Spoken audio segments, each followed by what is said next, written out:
Oh my god. Hit go live. I guess we were so late. The broadcast got deleted. Oh my god, this big red bar on my screen. I'm not get rid of it. Did it actually get deleted off Facebook? I think we were too late. That's fine. That's okay. We are here to celebrate. We got Jeez. Oh my god. Oh my god, 2,000 subscribers. We have a giveaway going tonight. If you haven't entered yet, I'm sorry, it is too late. I had to, get everything randomized, get everything list generated. Stick with us till the end of the show. After the Prey movie review, we will do our Hot Toys giveaway. You alright, Ben? Over there, like... Yeah, sorry. I'm pulling the leg, allergies, bro. okay? Oh my god. Wow. Anyways. Off the weed. Oh my god, he's smoking the devil's lettuce. There's a little bit of the weed. Jeez. You hate to see it. Are you an angel? What? An angel. I heard the deep space pilots talk about them. They're the most beautiful creatures in the universe.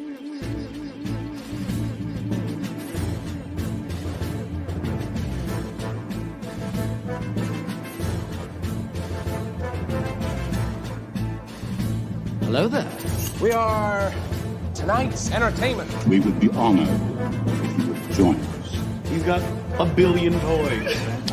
You brought in the doll collection. These are not dolls, Jim. These are commodities. Same as gold or oil. 5, 4, 3, 2, 1, 0. You are now listening to the Collecting Weekly podcast. This is the true form of floor gang right here. Very nice. YouTube.com/collectingweekly. Thank you very much. That's very cool. Big. Hey guys, my name is Zach. I'm Dean. I'm Jonathan. I'm Marco. And I'm Ben. Welcome to this week's episode of Collecting Weekly. It's a weekly podcast where my friends and I talk about the things that matter the most to us this week in collecting. Wow. We want to thank. I know, dude. We want to thank our friends over at 1/6 Corner for sponsoring this week's episode of Collecting Weekly. Don't forget to use code CW10 during our live recording for 10% off all in-stock items. That's code CW10, capital C, capital W, 10. Had a little bit of a garlic go down the wrong way. I kind of hit my sinus. That's what she said. We actually have a great show planned for you guys tonight, but there's not a lot of news to talk about. We're basically talking about 3 figures today and just a tiny nugget of news. We have in the chat with our 2,000 subscriber special, Toy Mafia. Where's the... beef? I don't know if that's the Jamaican horn or the bat. I don't know what that is. It looks like an axe. I don't know. Sup, gentlemen. Paul Schreiber. I did talk to Paul today about the statue. Gave him some tips and tricks. Hopefully you'll be able to get that fixed up. Sam Gist. Babyboy562 here for the Ben Thomas Hot Takes. Back to action. Nicolio, Absolute Irwin. Lane Kramer. Michael Mann. Eddie Aero Maestro. Universal Key. Danny Lee. We have 123 Thor. 123 Gaming. What a guy. Irwin, Michael Mann, SpongeBob SquareBalls, Thomas. I need to hit me up after the show, but I got to get with you about all these bunch of things we need to get together with. We got Cram. Yeah, we did have a little bit of technical gremlins, but we worked on it and we're good to go. Mark Pearson, the Fab Five. Let's fucking go. Big shout out to Mark Pearson. I got a huge shout out to Mark later today. Trey Smith, LBS for life. You love to see it. Ninja Squirrel, Mygo Vonin. See a Dream. What's up, guys? Tuning in. You love to see it. Look at that. We got John in the chat. Useby in the chat. Bunch of angels here in the chat. Dean, we got a very special segment that we kick off all the best shows with. You're on mute. I was on mute. Are you guys love ready? the mic discipline, though. I am. It's new this week. Yeah. What'd you get new this week? So I got in the mail a couple days ago. I think it came in on Friday. My 9.8 Darth Vader issue 20 50th anniversary first cover appearance, Mando in gold. Is this the one that was the guaranteed 9.8 from Beach Yes. Bum? Or okay, Yeah. I was afraid I was never going to get this thing, but here it is. So I'm going to order another one from Beach Bum. Hell yeah. It doesn't say anything about Mando in the notes. It just says 50th anniversary. Spoiler alert: the first appearance Mandos doesn't say anything either. What a letdown. Really? It's barren, bro. Absolutely barren. Yeah. So I got this. So here it is. I'm really excited. Yeah, because even the punchline says punchline cover. So yeah, it says. But you're saying like now you feel like you can trust it, which is sweet. Because like 100%. I was waiting for everybody else to get theirs. So. it was $15 a month. What's that? We got a package from Ben. We're gonna open. We're gonna do it live. Hell yeah. Decent. Yeah. So I'm gonna order the other one. Like I said, $15 a month. You know, this one was kind of expensive. What was this? It was like $100. $100. The other one's like $50, so it should. Yeah, be it's like 65, I think. So like, you know, in just a handful of months, you pay it off, and CGC takes so long. Anyone you pay it off way before it even comes. So, beachbunkcomics.com, 100% legit. I got mine. I'm gonna order a second. So, it's almost like a no-brainer, right? Because to grade the book, I think from our presser, the press and clean plus the grade is like almost $45-$50.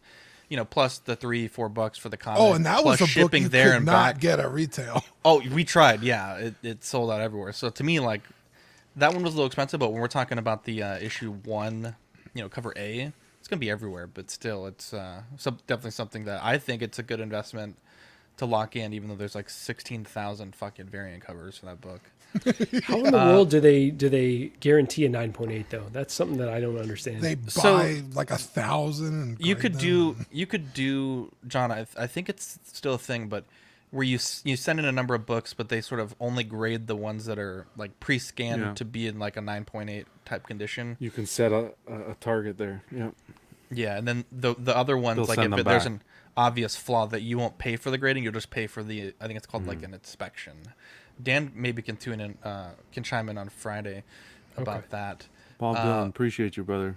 Yeah, we got to get to that one. What a guy! $20 super chat, Bob Dylan. I owe John some super chats. What a legend. Means a lot, man. What did you get, Marco? Yeah, so this Hulk from Avengers 1, Sweet Angel Danny Lee, brought this to me basically. Made me a sweet deal with this and the Mando speeder bike, or the Scout Trooper speeder bike, which I haven't unboxed yet, so we'll get to that next week. But incredible figure. Did an unboxing on our channel, and even Gigi was blown away by the size of this thing and the detail on it. And yeah, she is not normally impressed by anything. So the fact that she was like singing the praises of this, and this is one that I kind of thought, like, do I really need a Hulk? Like he's cool. But yeah, in person, it's just a beauty. So really happy I added this to the collection, and Danny way hooked it up, because this is definitely one that was out of the price range for a long time. So yeah, very happy with this. I loved how much she liked the chest hair on this thing, by the way. That was hilarious stream that you I guys mean, put look together. at that detail right there. Appreciate that. Marco, you gotta pose it better, bro. Gotta pose it better, bro. This is about as busted, bro. Well, this is about as good as this guy does, if I'm being honest. But yeah. Look at this, Paul Schreiber, $50 super chat. Congrats on 2K, you filthy animals, Paul. Thanks, Paul. Sweet legend. Is this the one where you have like the torso that comes out? And no, that's the Age of Ultron one that has the seamless torso. So yeah, so this one has like a pair of hands, and that's about it when it comes to accessories. So yeah, cool figure. I definitely could work on the posing, but also wanted to have a seamless look as much as I could on the shoulders. So this is what I came up with. It needs a companion piece, bro. A Bruce Banner, if I could find one out there for a reasonable price. Anyone in the chat? I know a guy that has a Bruce.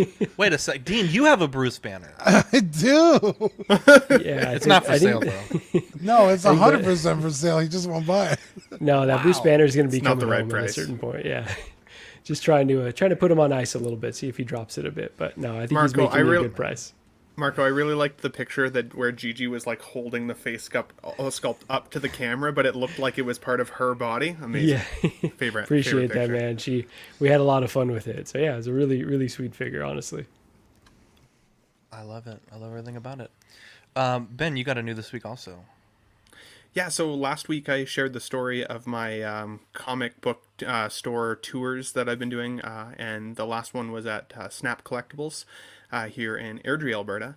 And the guy was so appreciative of me doing the channel. He said he had some things for me that he wanted to give me, which I mean was amazing. It wasn't the reason that I did it by any stretch. I did it for you folks so you guys could have something to watch, but I was willing to take some free shit, and I got to the store and he had these 3 figures lined up for me, and they are really, really cool.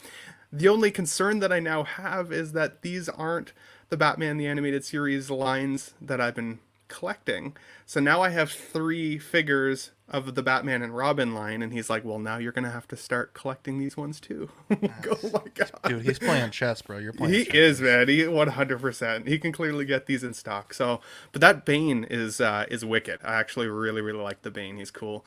Honestly, they're all cool. I even showed Shauna, and she was like, wow, I really like the blue outfit on the Joker, which was saying something. I didn't think she'd really like any of them. So are these reproductions, apologies if you just said this, or these are original series that ran in the 90s? These are the original ones. Yeah, these are straight up. I think it says on the... So there's like a little sticker on the front there that you can open the flap, and I think it says 1997 on these ones. So dang. I remember when I got this Bane figure as a kid, like just over the moon. Such a great figure. Really cool. Yeah, really cool. Wow, congrats. What store was this again? This was Snap Collectibles. You'll love to see it. So I have just a quick opening here. So Ben sent us this right here, and I'm very excited to see what it is. I have an idea what it is, but I think he said everything inside was for me, so that's great. Wow. Don't need to question that. No question. Well, we don't need to question that. Yeah. I mean, I did message you about it, not Dean, so, like, you could have been like, sorry, Dean, like, look what Ben got me. All right, here we go. I'm just happy it came in one piece. Oh, look at this. Oh, this is awesome. Okay, so there's 2 of them. I'm trying to be gentle with it. Oh my lord! Nice. The Trailer Park Boys get a fucking comic book. Oh, First hell comic yeah. ever. First comic ever. 2 of them. I don't know why you sent 2. I'm just one person. But so what is this? This is. So I was doing one of my Toy Store tours recently, and I know we just recently got Dean into Trailer Park Boys. I know you already loved it, Zach, right? So we've been having fun, kind of behind the scenes, just making fun of doing Trailer Park Boys voices and talking Trailer Park, right? So and Shauna's so Shauna's also a really, really big fan. So about 2 months ago, I was in a toy store and I saw they had these Trailer Park Boys books there, and I didn't realize that they were it was the first comic ever. So I actually picked one up for Shauna, brought it home. She put it on the shelf, didn't touch it, didn't read it, because it was going to end up being kind of like a display in the house. Well, then I went back and they only had one left. And I was like, well, I can't get Zach and Dean 2 different covers, because what if one guy likes one more than the other? Then it's not going to be fair. So I rebought a different cover for Shauna and stole hers. Oh, so I could give it to you. Shauna's in the chat. What a legend. She's hearing it right now. She's in the chat. What a guy. Yeah. What a guy. Was that an official bag and board that I saw there, though? Wasn't official, no. It was a plastic bag. It was not a board. But it's almost, that's the Trailer Park Boys bag. And board. There you go. No, I'm just giving you shit because I got all that shit, Ben, for... I just bubble wrapped everything and everyone was razzing me. I'm like, you know what? Never again will I send y'all shit. That's it. After I sent it, I was like, man, I probably should have at least bubble wrapped it. I put it in the thinnest card envelope ever. I'm surprised it even. I was shocked. I thought it was gonna be like all bent up and everything. A comic god has lost its wings this evening. You hate to see it. I had a great week. So last week on eBay, I saw this seller and all his items were totally random. And he had this Mafex Dark Knight Returns Batman. But I mean, he had shavers, massagers, the Baldo, I mean everything random. And just 1 or 2 toys. And I was like, I definitely want this Batman because this goes for about $150, but I don't want to pay $100. That's what he had it for. And so I sent him a message. I was like, hey, dude, great price. I think you have it for a really good price. But to be honest, I'm between this black version and the Triumphant version, with tax and shipping, whatever. I could basically get both. I can get the Triumphant one for $30 cheaper at $100. because it's $85 on Amazon. And I was like, would you be willing to knock $30 off? I'll buy it right now if you can show me the Mafex hologram sticker on the base. And he was like, yeah, dude, no problem. It was like the easiest. I could have offered him probably like $50. I think I would have taken it. So it came yesterday, and it has a Kohl's liquidation sticker on it.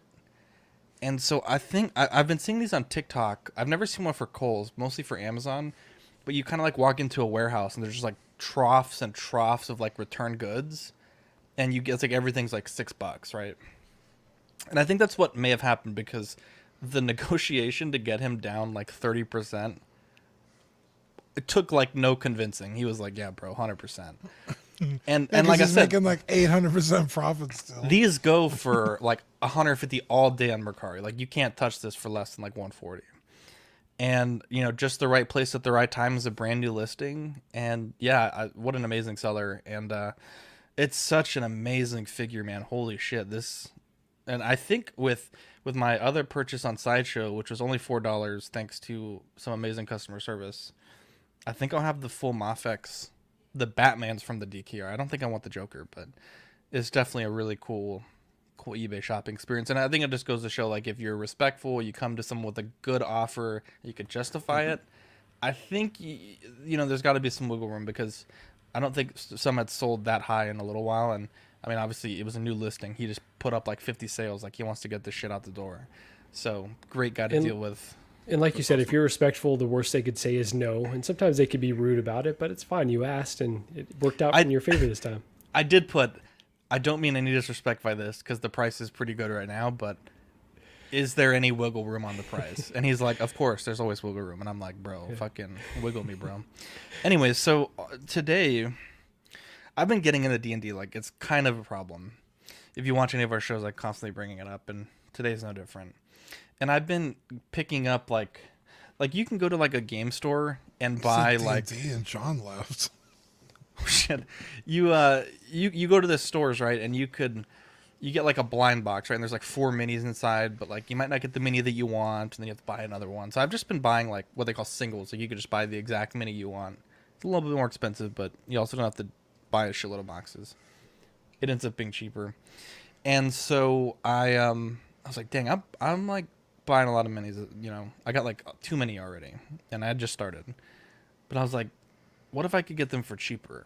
And so I started looking up. I've been talking to Ian for like a year, literally since like last summer, to buy a 3D printer. And I was like, well, let me see what's out there. So there was some really decent ones for like $200, like the 2K ones. And I'm like, that's kind of about my budget. Like, I'm not really trying to spend like $400 or $500 to 3D print. And Amazon, I don't really understand how lightning deals work, because it seemed like a very convenient lightning deal based on my searches. But they had a 4K printer, which with the lightning deal and an extra $45 coupon out of nowhere. I don't really understand how it works, but I got the 4K printer for like $3 more than the 2K version that's much older. So I picked up an Elegoo Mars 3 4K printer, but I also was kind of poor. And so sweet Mark Pearson was like, bro, I'll go half with you on the printer. You could print me some stuff. Like, you know, because there's a lot of cool Lord of the Rings 3D printable files out there. He was like, bro, if you could print me some stuff, like, I'll go half with you. So me and Mark technically are co-owners of this brand new printer, and I'm very excited. There's just so many cool things with like 6 scale. I don't know if, John, are statues, like, do people make 3D printed like add-ons for statues? Do you know about that? I don't. I've never seen it, because the fits are so like specific. Yeah. I've seen people make 3D like construct vinyl statues, like vinyl massive figures sort of thing, but like actual like accompanying pieces or anything, I haven't seen it. Okay. Yeah, because there's things like for example, the Mafex Dark Knight Returns Batman, because of the whole Warner Brothers figures can't have guns. It doesn't come with a sniper rifle. Yeah. I was like, I'll just 3D print a sniper rifle. Or, hey, there's this awesome Ozal the Wise mini that's some handsome dude design. I could print that too. And so, yeah, I'm going to be 3D printing. And if you're in the Patreon and you need something printed, I'll do it very reasonable for you if I can make it work. When that Obi-Wan comes, I'm going to need a little box so I can put Anakin's saber in it. So if you could just put a little piece of cloth, paint it for me. There you go. Awesome. No problem, bro. I feel like $500. I feel like uncultured swine because when you first put this in the chat the other day, I was like, "That's a weird juice mixer." Like, wondering popcorn how's maker. that You connecting? fool.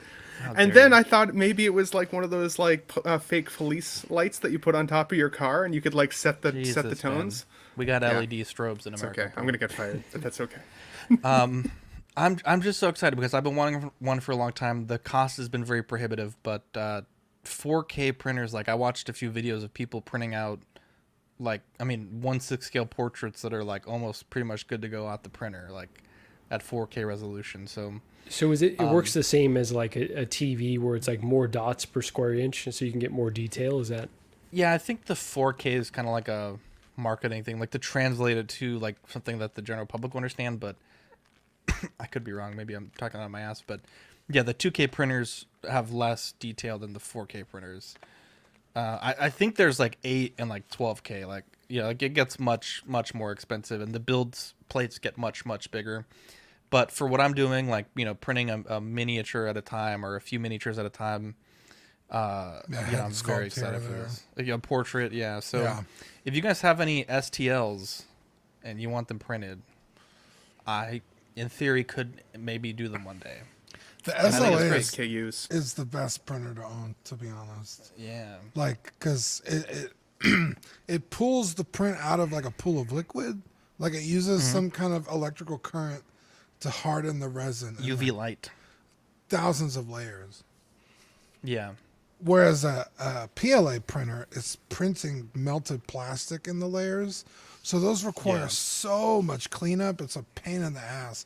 So these printers are much better. Now the print beds are usually not as big. But like Zach said, you're doing stuff for figures. These things are invaluable. I mean, I think we talked about it back when I got my first one. Like, there's so much shit you need to get done that you could just do immediately because you have a printer. I think, a John portrait for everyone's heavy Mando. Hey, there we go. We gotta get a commission. Fucking amazing. For like the top tier or something. That would be awesome, bro. And the dope shit is that you guys can actually paint stuff too. Like if I had a 3D printer, the painting would be such a barrier to entry. So same here. It's but then like let's just say you know a guy, right? Like I'm a guy. I am that guy. He's the blood. But like let's just say you only knew Ian from Darkside Customs. Shipping that, I mean, it's kind of expensive to ship it to England, but have him paint it. I don't really know what he charges, but like that's one less thing you have to worry about, right? Is getting it made, paying someone to custom sculpt it or whatever. Like, you just find a file online because chances are, whatever you're looking for, somebody has already looked for and it exists. So just find the file, download it. Sometimes you have to buy it. Very rarely. I don't think I've ever paid for a 3D print file. Same for my D&D character. But you find whatever you're looking for, get it, print it right then and there. Within a day, you have it. Really within a few hours. And like that's just like the biggest hurdle you don't have to worry about. So they're fucking incredible. Now you can make a Mount Rushmore, CW Mount Rushmore paperweight. Yeah, that would be a treat. We have to. Okay, so we know a lot of people that do a lot of things, but I don't know that we know a lot of people because I don't know how active Watto's is. But if we could find people that could do that, like to design that, bro, 100%, day one print. But yeah, I can't understate this enough. But without Mark's help, this would not be possible. So, big shout out to Mark for helping me to get this item, and I'm excited to kind of enter the 3D printing hobby because it's definitely kind of a rabbit hole that I've been trying to get in for a bit. But let's move on. We have some hot toys to talk about and some in-art to talk about. We'll start with Black Panther 285, July 2023 to December 2023. Dean the Dream Martin, what are your thoughts on Black Panther? This thing looks incredible. I think it's a huge improvement on the original one, which is saying a lot because those figures were really good.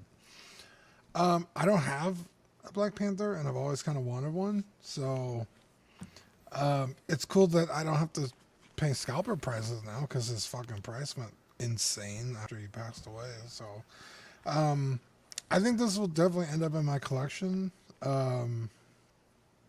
Yeah, I love it. I think, like I said, all around huge improvement. I'm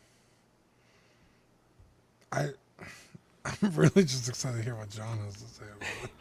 I'm going to jump in before John gets to his thoughts because I know that's where everyone wants to go right there. But I'm glad that they're doing this, but they're making it a 2.0, right? And that they didn't go straight for the obviously this is from the Solo movie, but it's a Civil War costume as well. And that they didn't just go for the Solo movie costume. They kind of went to this more superior version and gave us a better body and better textures and hopefully an updated head sculpt because it seems a bit closer to the prototype that Howard Chan initially put up. So yeah, I'm incredibly excited by this. I've got a Black Panther that's basically a kit bash with the, what is it called? Max Nut head with the T'Chaka body. And it looks really cool, but this is going to be like a true Black Panther that I cannot wait to add to the collection. I will say your Max Nut head sculpt, like in combination with this one, like when you did a side-by-side the other day, that looked really good, dude. So yeah, it will be hard to justify potentially bringing in, right? But no doubt about it. But that head could go on this too. So I've got a lot of options. But you're right. I kind of have a good representation, but this is even better. So 100%. And I'll let you go in a second, John, because I know you probably have lots to say, buddy. I do really like this figure. I was very, very excited for this to come out. Probably no surprise there, but I think it's awesome. I think they've done a really, really good job with the likeness. Most of the figures that I have that have a helmet or a mask, I typically keep with the helmet or the mask on. But this might be one that is in the display kind of with the likeness or the portrait kind of on display as opposed to the helmet. I like the fact that you can have that secondary helmet in his hand or the main one. I think those are really, really cool options. And I like the material of the shield. I think that they did that really, really well. So this is going to be a buy. Even the pricing, I think, is actually pretty reasonable. Now, I mean, obviously, we're starting to get conditioned for pricing. That's kind of that tricky thing for a while there. $285 was like, oh, that seems really expensive. And now we've seen a lot more figures coming out since those hikes. So now the $285 is a little bit easier of a nut to swallow, but I do think that this will be one that I pick up for you guys. A max nut to swallow. Wait a second. Compared to the replay? Hold on. Can you go back on the he said, I'm going to pick up for you guys. So I expect I'm going to pick it up. No, so I can show you guys, I should say. I don't know. What? This is close. Yeah, you already said it. I did okay. It's right. If I make my commission this year, okay. Hey, let's fucking go. Anyone need some paint? No. If you're in the Alberta, Canada area. You're in Alberta, near your houses. No. I agree with Ben with the price point. Price point's fair. You're getting the portrait, the two helmets, the shield. Look, Sam said it. We already know how John feels about it. This figure is spectacular. Perfect. The figure, in my opinion, is perfect. That's the problem, though. The problem is that it's perfect. And if you have the original, just open your trash can and put it in there because that's what this has done to that. It's gonna be in the dollar bin, that figure. I don't care if the suit's different, if the suit's not different. That figure is now, in my opinion, worthless is a big word to use. Not worthless, but if you paid $600-700 for it, yeah, worthless is the word to use because this trumps it. For me, at $285, nobody is going to be going and saying, I want the original one before I get this one. And when you say original, do you mean the Civil War without the head sculpt or the Solo movie updated suit? I don't know what different suits they are. I think that the way the market plays out, I think the market goes for what's hot today, and this is what's going to be hot today. So I think any of the previous Black Panthers that we've gotten are going to just be obliterated. Devil's advocate, though, because they didn't reissue the Solo movie updated suit, you could theoretically still really want that version and want this one for this suit and the updated head sculpt, and theoretically have one with the sculpt could be interchangeable. You could put this updated one on that version and have this one with the helmet on. So I still think they're kind of maintain some of that value because they didn't go straight for that. I agree. I think the Civil War, to me, like John said, put it in the bin. I own that figure, I think twice. Not a great figure. I think the Solo movie, that's the one with the purple UV, right? That one I don't even know what. I think was that the one you shine where it shines? Yeah, the base has like the. I think that one is still Innovation. unique enough. It's a little different. Yeah, but let's be honest. If we're gonna go, so guys who paid $600-700 for that figure or $500, they made the mistake of doing that. But you won't see that figure go for that price again. I don't think, at least. No, 100%. Secondly, if you're presented both figures now with this movie coming out, I think that the majority of the people will go directly to this one. Because, yes, it's innovation. Can we call it maybe a gimmick? Maybe not. I don't know. I don't know if I want to call it a gimmick because I don't really remember it quite well. You're talking about the UV stuff, John? When I think of UV, I'm thinking of the Spider-Man suit. No, it's a gimmick. It's the same thing. It's a gimmick, but honestly, I think it's executed amazing. I think it's their best UV figure to date, personally. I feel bad for the guy. Like, I mean, they waited until that figure was worth that much money. I know, Dean, but it's like, oh, he passed away. Oh, fuck, I need it. Like, take all my fucking money. Well, it's not only with him though. It's their fault. It's with Iron Man figures too, because in the back of collectors' minds, it's that whole. Well, it's a collectible. It's gonna maintain its value. It's only gonna keep going up. That's in the back of their minds, and we have to realize that Hot Toys is completely different. Like Hot Toys, that ship has sailed. When you buy your figure, you need to go in with the mentality that. This figure, it's like a car. When you roll it off the driveway, that it's gonna. I don't want to use the car analogy because it's a bad analogy, but I want to use it in the sense that, or anything. It's when you buy something, a TV, whatever, and the second you open it, that's it. Like a Walmart figure, whatever. It's the same concept. Hot Toys is not different. You're just paying more for the figure. But you're right. And until they start having limited editions or like rare ones, and it will be the case for moving forward. I will say, Black Panther isn't like my fucking favorite character ever, right? So like if you brought this and the Civil War one to the table, and the Civil War one is the right price, I'd rather just own that. Like, I don't. You don't. But again, no, Dean, I don't think so. No way.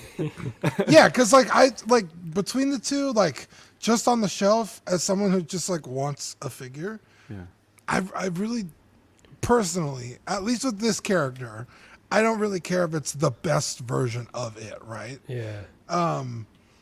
But it would have to be like real cheap. But you're right. That only proves John's point correct. That's gonna tank the value of the original one, and maybe not make it worthless, but like definitely obsolete, right? Like, at least for most people. For me, if it's like $150, $200, it's collecting box art. 200 would be pushing it, but. Yeah, for sure. SpongeBob SquareBalls makes a really good point, though. Like he said, he would still keep his original figure and use that one to play with, pose with, take photos with, and have maybe this one in the display instead, which I can appreciate. The other thing is like if you're not maybe a huge Black Panther fan, but you do want maybe that representation in your Marvel collection, at least then there's still a bit of a secondary value on it. You're right, John. You're not going to get the full ticket for what you paid previously, but you'd still probably be able to unload it for at least maybe a decent return. And SpongeBob's point is valid, but that's what who the owners of the originals, that's the only choice we have. That's the only choice that we have. It's a forced hand. Yeah, it's a forced hand. You said it perfectly. And this one has a lot of pieces if you wanted to do another kit bash and take the head and all the, do the ceremony battle figure. I'm sure a lot of people are going to be doing that, which is pretty cool too. I'm going to say this. I think I honestly love everything about this. I think I don't have any experience with the Solo movie suit, but they fixed a lot of the issues with MMS 363, the Civil War version, that I didn't enjoy. I think the additions that they've added, the more tribal armor, which we hadn't seen before, the more tribal helmet, I think is absolutely fantastic. I also think the articulation in the toes is beautiful. Yes, 100%. I think it's a toughie, right? Because if Hot Toys made this figure when Chadwick Boseman passed away, which a lot of us did think they would probably do that, it would be a bad look. And I'm glad that they didn't. It obviously allowed a little bit of the market to kind of take hold.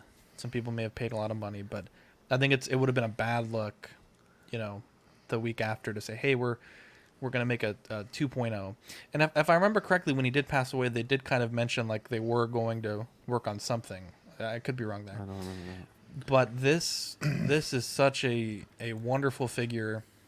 I think there's a lot of care that they've put into this. Mm-hmm. I think the price is excellent. I think when I got the Civil War one, it was like $230. That was like 2018, 2019, if I remember correctly. This is masterfully done, to be honest. And if I may, yes, I want to completely walk back what I just said. That picture of them side by side, it's like night and day. How much better? Yeah. It's bad, bro. Shit, he couldn't. He was always like this. Like it was hard to. The body, you couldn't really get it to, because he's. I mean, he was never like super hulked up, and I think the Civil War is a very heroic body, but he was never really like that, jacked, right? Yeah. And I think this is. I think this is an appropriate amount of time. Obviously, we just saw the Black Panther 2 trailer a week or two ago. I think it's an appropriate amount of time that has passed. I think it's relevant. I think it's a huge improvement. I always say with John, like, I mean, if they're just, if they make changes to improve it, I think I'm okay with it. But if they're just slapping a new MMS and then giving us a reissue 2.0, which, known issues of the figure. Mm-hmm. But damn, to me, this is one of the few. This is one of the few Hot Toys I think is nearly perfect, but of course this is just a prototype. For me too. That's true. Like, this is great and all, but I think it's a bad look as well. Just releasing the figure in general. Yeah, it's a 2.0. I understand they're making the figure better, but we're on the cusp of the movie coming out. What are they using? The funds from this figure to fund the rest of the movie, the rest of the characters. Like, you know what I mean? We've seen the trailer. They could have shown us again what the movie gets some people excited for the movie, showing some figures or teases. You know how they've done it before, of a Shuri or something from the movie or whatever. We know there's characters there that we see are coming, and I know they're going to do them down the line, but I just feel like they're going back to the first Black Panther. We're heading into the Black Panther 2 in the cinematic universe.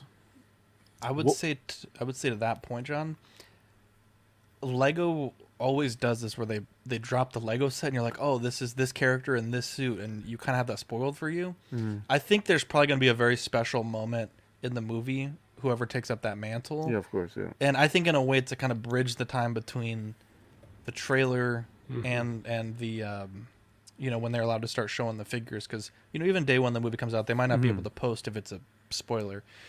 I think this is a good way to keep it kind of on our palate just a little bit. But I do agree, right? Like they should be making more figures for this movie. It shouldn't just be this one. I think they are doing this. I think they're doing this very precisely. They know exactly what they're doing. They're tugging at the heartstrings. Everyone loves Chadwick.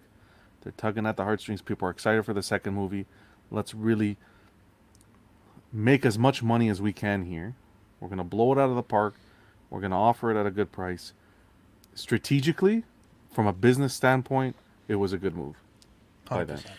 It's also still a year away from us likely having it in hand, right? So, anybody that doesn't necessarily religiously follow the streams and kind of the Hot Toys market, they may still purchase this over the next year, whatever one you currently have in your collection. Like, there's a lot of people who don't want to wait a year to have a Black Panther in their collection. They'd be just as happy to have the original options available. So I would say that if John's points resonate with you, if you feel worried about the fact that your figure is going to lose value, sell it sooner than later and see if you can try and recoup some of that potential loss for the future. It's possible. Yeah, because I don't think this was really... Was this out of the blue, or were we kind of expecting this? Yeah, this was out of the blue. Because I feel like most of the time there's murmurs. I think this one's been speculated on for a while, right? It's like they're going to give it enough distance from his passing, And the speculation I had seen was they'll do an Avengers Endgame, with the same suit that he had from the Solo movie, and that'll be kind of the tribute figure. So the fact that they've gone counter to that and did this was unexpected, at least for me, and I love it. Definitely, Bob. Yeah, Bob. I think. Oh, go ahead, John. No, sorry, go ahead. I was gonna say, I think there's usually enough murmurs or rumors, like that you could kind of like, okay, I think I could sell those. Yeah, it's never, or very rarely has it ever been like, holy shit, like this figure's coming out, like wow. You had to know to expect this, and to at Bob's least point, a little bit, right? So yeah, I think Ben made a good point. Like if you think like, and you're really worried about losing that value, I think there's usually enough kind of time to make that gamble where it's like, I'll sell my stuff now. But to Ben's point as well, if you were to Ben's point as well, if you're a collector now wanting a Black Panther, right? I think the collecting community has enough self-control that, hey, they could put two and two together and say, well, the original one was for $230. This one's coming out $285 out of the box, better body, better suit, better portrait, everything's better. I'm gonna wait. It's gonna allow me to put some money aside. I'm gonna have the better figure, and sort of like more. I would say more of a protected investment in the sense that after this figure, can we really see them touching a Bozwick Black Panther again? I hope not, unless it's like just so incredible that it pays him and his character respect. Yeah. But then I would also say to that person who's maybe wavering on the fence, maybe trying to negotiate slightly better deal, because I would say that, right? Like, hey, they've announced a new one, so what kind of deal are you going to give me? I'd tell that person $20. Like at this point, like it's still a hot figure. There's other people that are interested, so take it or leave it. I'd also say that, Loki, for example, from Endgame, who was announced 2.5 years ago now, they just keep kicking that ball down the road. They just keep kicking that ball down the road, and I would argue the same thing. They basically already had the suit design made. They already had a head sculpt proto. Like they had all the tools that thing should have come out, like, let's be honest, 6 months ago already. And it's still not out yet. So just because we see this doesn't necessarily mean that it's guaranteed. And I would argue that there's a lot of people who have the fear of missing out more in this community than don't, and would likely still pull the trigger on this in your collection, at least for the next couple of months. As it gets closer, maybe not necessarily. But your point brings up two great points. Number one, don't have FOMO. You definitely don't have to go pre-order this day one. We already know that. And secondly, you got to vote with your wallet. If we get excited about these, we're a show, we talk about these, but at the end of the day, when we lay our cards on the table, when you see a company where we should have gotten that Loki 6 months ago? Yeah, I'd say at least 6 months ago we should have probably got from it. From a movie that came out, I think, almost now, isn't it? From a movie that came out how many years ago? Many 3.5 years. And we're still happily giving them our money. I think that's where we need to take a pause. I'm not going to say protest, but I think taking a pause and setting back and holding on to your cash is almost like a silent protest where they say, hey, people aren't pre-ordering. People aren't purchasing, putting money down. We just said that these figures are, like, if you go on Sideshow's site, their site is riddled with Hot Toys. When was the last Hot Toys that sold? I think some of the con exclusives. That was it. The Troop, the Boba Fett, right? The from the comic book. Yeah. Those more, but the mainstream figures like this, they sit, guys. They sit, and you get them heavily discounted. Guys. Sideshow still has the OG Thanos. They can't give that thing away for free. You're not wrong. You're not wrong at all. They can't give that thing away for free. Yeah, it's a weird situation, right? Big Dog Pound says it. Wakanda forever. You love it. Yeah, there you go. Love to see it. Look at that. Everything is gonna be all right. The Oxfather, at Dean the Dream, at the Everyday Collector, at 166, at the Ben Thomas Show. Let's dip the toe a little bit. So, InArt dropped their long-awaited Batman pre-order, and I have to say, genuinely speaking, there's a chat with other content creators, just like 700 of us, with John, InArt John, and in this chat we were asked, what accessories would you like to see? We gave them all our accessories. And, the one that I think is missing here is the flight suit. Some people will say it's not necessary. I think it is. But I gotta say, I genuinely feel like they heard our feedback, because pretty much everything that we asked for the most part, is here. Now, this has a bunch of different ways to get it. So you have the Batman or the Bruce Wayne standard, excuse me, that is $291. The Batman standard, which is what we're looking at here, which is $380. The Batman Premium, which is $500. Batman and Bruce plus the Bat Signal, $990. And you can also get the Bat Signal separately for $185. The cutoff date is September 22nd, so plenty of time to make up your mind. And this is scheduled for a Q2 2023 release. I have a lot of things to say about this figure. So this is the premium edition, which has that rooted hair. You have the standard edition, which I believe is the sculpted Bruce Wayne hair. You have the premium edition, which is that rooted Bruce Wayne hair. This is the Bat Signal. And then you have the all-in version, which is that $990 price point version. I think they've done a lot of great things here. But I do have some concerns. And I think for my take, I'm going to focus a little bit more on those concerns and allow you guys to focus on more positive stuff. But the first thing that was pointed out to me by my sweet angel Brenton, this cape here, it should have a taper down in the middle. It also should be much lower. And when we talked to John about this in this chat, they said the cape length is not final. So if that's something that's holding you back, it's not a guarantee it's going to be done, but they are looking at it. And the second thing that concerned me is a lot of these photos weren't particularly dynamic. They're all, for the most part, just straight up and down poses. And I think John had this concern as well, but I'm wondering how posable this will actually be on the shelf, because I think we've seen some great posability by the Hot Toys version, but I'm questioning kind of what we can expect from this figure. And Zach, and on that, NR did release a video today, and they had a few more dynamic poses that, weren't crazy, but at least a little more dynamic than what we're seeing here. Yeah, they weren't crazy, but they definitely weren't, I would say, dynamic. It's a tough line, right? Like, I feel like if I could do the pose, it's not dynamic. That's kind of my bar. If it's on Monday Night Unboxings with John, it's not dynamic. I'll dare you. This is kind of where I think the cape needs to be cut, so probably about an extra inch, yeah. But I do have a lot of good things to say, but I want you guys to share some good things, and maybe we'll circle back to me. And then we also have some great comparisons by Marco and some great comparisons made by another community member. So we'll pull up all those in a bit, but let's just talk about the figure themselves. Can you go to the picture with the hands really quick?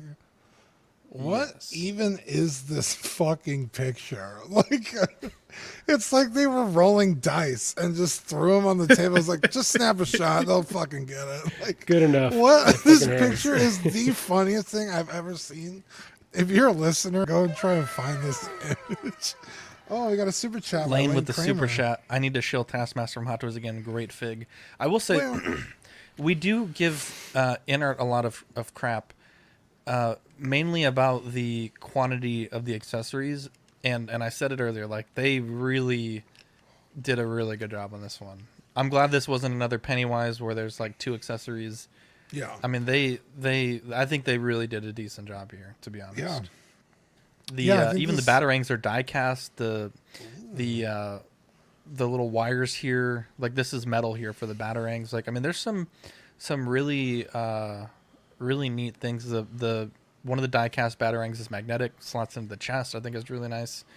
That laptop, I think, is beautiful. That was one of the things that they've been working on for, I think, is why they delayed it. They were saying they were trying to get that laptop, all the references to make it, and that was part of, kind of why it got pushed back a little bit. But I think it looks really good. Anything else, Dean, that you have to add? Yeah, I think proportions-wise, it's fantastic. It looks like a, Robert Pattinson in a suit. It looks the part. When we bring up the comparisons, I'll have a little more to say, but yeah, I think I have literally nothing bad to say about any of this. except the picture of those hands. You guys can go ahead. I'll chime off of you guys afterwards. Go ahead, Ben, and then I'll jump in. Yeah, for sure. So when I saw the pictures for this, I was on the fence because I had already, in my mind's eye, kind of committed to the Hot Toys option that comes with the bat signal, comes with the figure, obviously, comes with the head sculpt, all that good stuff. And I was really happy with that. I thought the dollar amount for that was really, really good.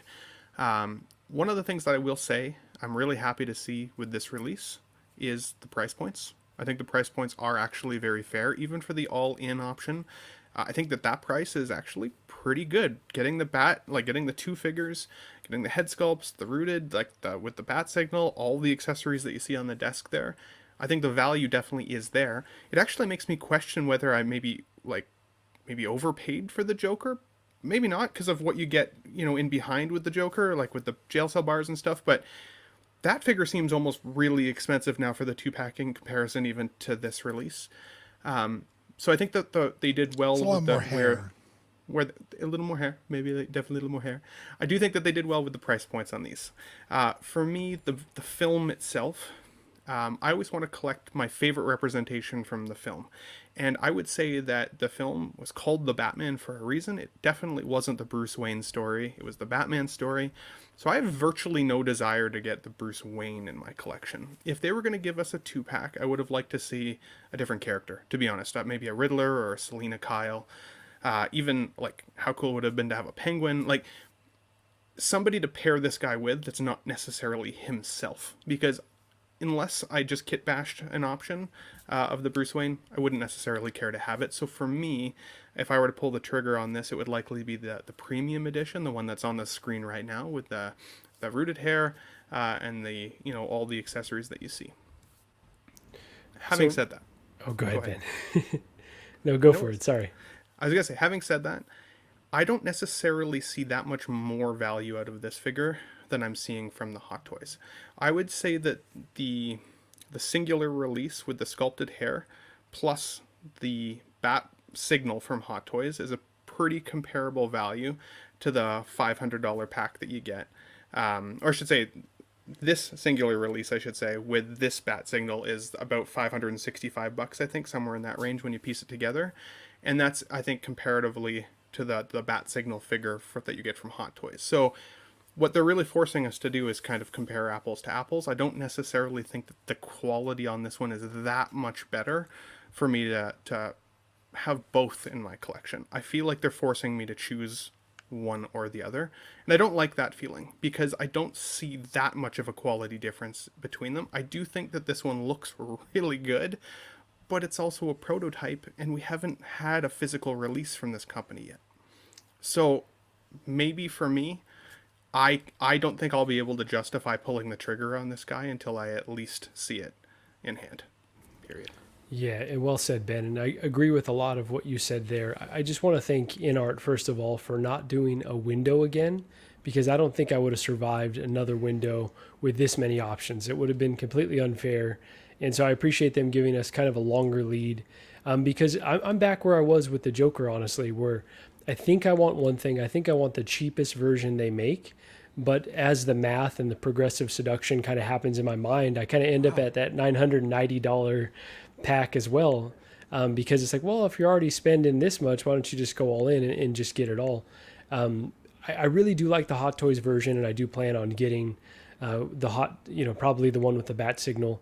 Having seen those, they look really great, but something about this just looks even better than the Hot Toys version. I think it's the proportions and the coloring, and maybe the materials they've used, but it just looks spot on to the movie. And when they, fix the cape length, it's going to look that much better. Hopefully they fix the cape length. So I am all in on, well, let me not say all in. That's a poor choice of words. I am in on this release. I just don't know if I'm all in as of yet, but still collecting a bit more data. And really, really happy by what I'm seeing. And it makes me very excited to see the other Batman that they're going to do. And that's kind of the big thing that's, giving me pause. It's like, man, I'm going to want the Ben Affleck one, and I'm going to want the Christian Bale if they look as good as this. And I don't know that I can spend $1,000 on all of those sets. So, gotta pick and choose. I'm going to want them all, but do I need the most premium edition of all of them? I agree with Marco completely. My take on this is, I didn't even go through everything in depth. I'll start with the negative. Options are good.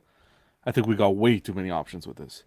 Bro, facts. Like 6 options, like buddy, just make it straight. Like holy, I got to do like a research paper just to figure out what comes with what here. Bro, John, there was a point where I was doing the show sheet and I was like, you know that meme with the dude with the board behind him with all the strings? Yeah. Bro, I was so confused. Charlie, could it be smart marketing where it's just like, I'm sick of reading all this shit. Okay, I'm all in. Like, maybe. But you know when you're at a gambling table, if you're down, okay, forget about it. I'm gonna make everything back. You're all in. No, but listen, this. So too many options, which is kind of like snobby to say. I appreciate it. I just feel like, damn, take it easy. Because then what's the edition size is going to be on these? Like, how many are they planning to produce with all these options? Secondly, there needs to be a little work on the accessories, some tweaking.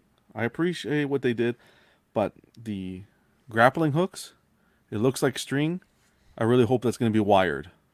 Right, because they've said it will be wired, but perfect. I am the Mafix. I mean, straight as an arrow, right? Yeah. These look like they were a big spool of wire, and someone sat there and like. Yeah, this photo here, this is not wire. There's no way. When we looked close up, it looked like string. Regardless, it needs to be a quality of wire because if I want to emulate if I want to have him holding the grappling gun shooting, I want to be able to emulate that. Thumb drive. I'd like to see the thumb drive with a bloody thumb. You gave us every bloody Riddler card here. We should have the thumb drive. I'm not asking you for a box of rats. At least the thumb drive. What else did I want to say? Thumb drive. I didn't even know, to be honest, I didn't even notice they didn't give us the flight suit. I don't mind so much because I hated that part of the movie. I thought when he's technically wearing the flight suit. In the cape, yeah. But I didn't like when he jumped and the way they handled it cinematically. I thought that was a cool scene. It was like a amazing beat. But when he hit the wall and then he starts rolling, I was like, no. I'm like, please. He's dead. They killed him. That's literally like the my back from Spider-Man. That's awesome. No, it was, in my opinion, I didn't like that part. So that's not something that I'm really missing and that I really asked. The length of the cape has to happen. I appreciate what they did with the flashlight, being able to light it up. I don't know. We have that picture if you want to show it. Yeah. One thing also, just for 1 second, John, I am worried about the Australian collectors because they're not going to be able to have this shipped to them. It's got batteries. Oh. It's a light up. It's like a little battery. This comment a second. Oh, I was being fun. It actually has batteries. Right where the flashlight is, you can see. Yeah, it actually lights up. That's cool. That's unique. That's unique. And it's not to say I'm going to be there lighting up, but this photo looks like a still from the movie. I was talking to Brenton and we were like this looks right out of the movie. What else was there? Look at the computer. The computer on that is fucking the text. Like, god damn. Like they killed it. Like for me, that's why I said in the beginning when Hot Toys put theirs up, and Hot Toys was really strategic. Let's get it out there quick. Bada bing, bada boom. They showed their updates right away, and now you know why. I think I said it right away. The people who order from Hot Toys, yes, it's a more affordable option. I think there is significant difference between the two in quality. But I think that's why you don't pre-order day one, especially when you know another company has announced that they're going to be doing it for you. Could just to wait, just so you can make a final decision. Because you know what's dope though, John, is we're not done seeing updates from either company, right? Those updates are going to keep coming because they're going to keep pushing each other on this release. I think with I'd be surprised at what else I think Hot Toys has already thrown what they could to it. To be frank, I'd love to see them do more and them keep combating each other because that's how at the end of the day we're going to get the end result, the best end result. I feel like if you're not interested in getting the rooted hair, I think just go Hot Toys. But if you want the ultimate version, Inart's the way to go. I even think the suit's better on Inart, man. Not just the rooted hair. I think even the suit. I'm not disagreeing with you, but is it that much better? I don't think so. I mean, because now it's apples to apples, right? You're gonna have to include price. Talking about price. Yeah, but would you not say the body would be like, are these Zach? Do you know if these are the same? I don't know, because I said I didn't have. Are they're using the same magnet technology here?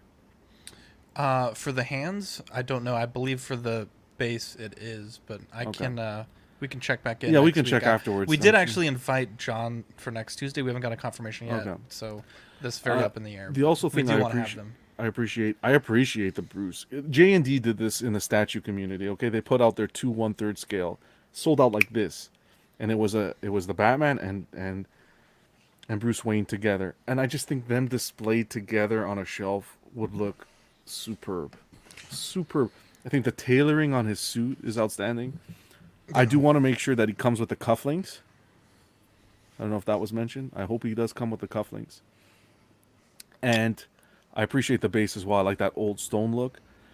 This here, these protest, I did like the base. Yeah. These protest papers here, just keep them, because the only thing I'm gonna get, who am I gonna get to hold these protester signs? My Hot Toys. I'm gonna get my Hot Toys to hold the protester. Your Civil War Black Panther. Like, come on. Wow. Well, too soon. To be honest, I don't even have that one, but I should get it now because it's gonna be discounted. But yeah, the signs. I don't know if the signs were needed. A lot of paper there. And what's the money for? Do you remember anything in the movie with the money? I think he has like a wad of cash at some point, but it's also just listed as one $100 bill. Bro, come on. Can I counter something that, John, I know you're in the middle of your thoughts, but Dean said something about price, and I do want to say the deluxe, I know we'll get there with the side-by-side, but the deluxe Hot Toys is like $375, and the bottom end sculpted version of this with not that many, so I feel like it's competitively priced. Yeah. Obviously the deluxe has a bit more, but it's not like that much more to it's not a crazy to blow you away. Yeah. I mean, if you could get the deluxe Hot Toys for $375 and the base version of this is $380, like, you're already getting more for less Hot Toys wise. But even if you don't get the deluxe, which is probably what I'm going to do, because everyone knows I'm not the biggest Batman fan, but I did love this movie. The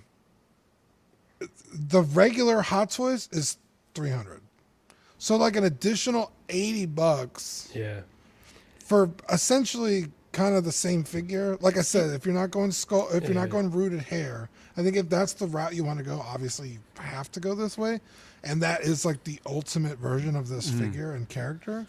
For me, as someone who kind of just thought the movie was cool and wanted Batman, like, I don't love Batman, so I don't need to go all out. I know that there are people that, fucking ride or die for Batman and like go in arts all the way. I get it.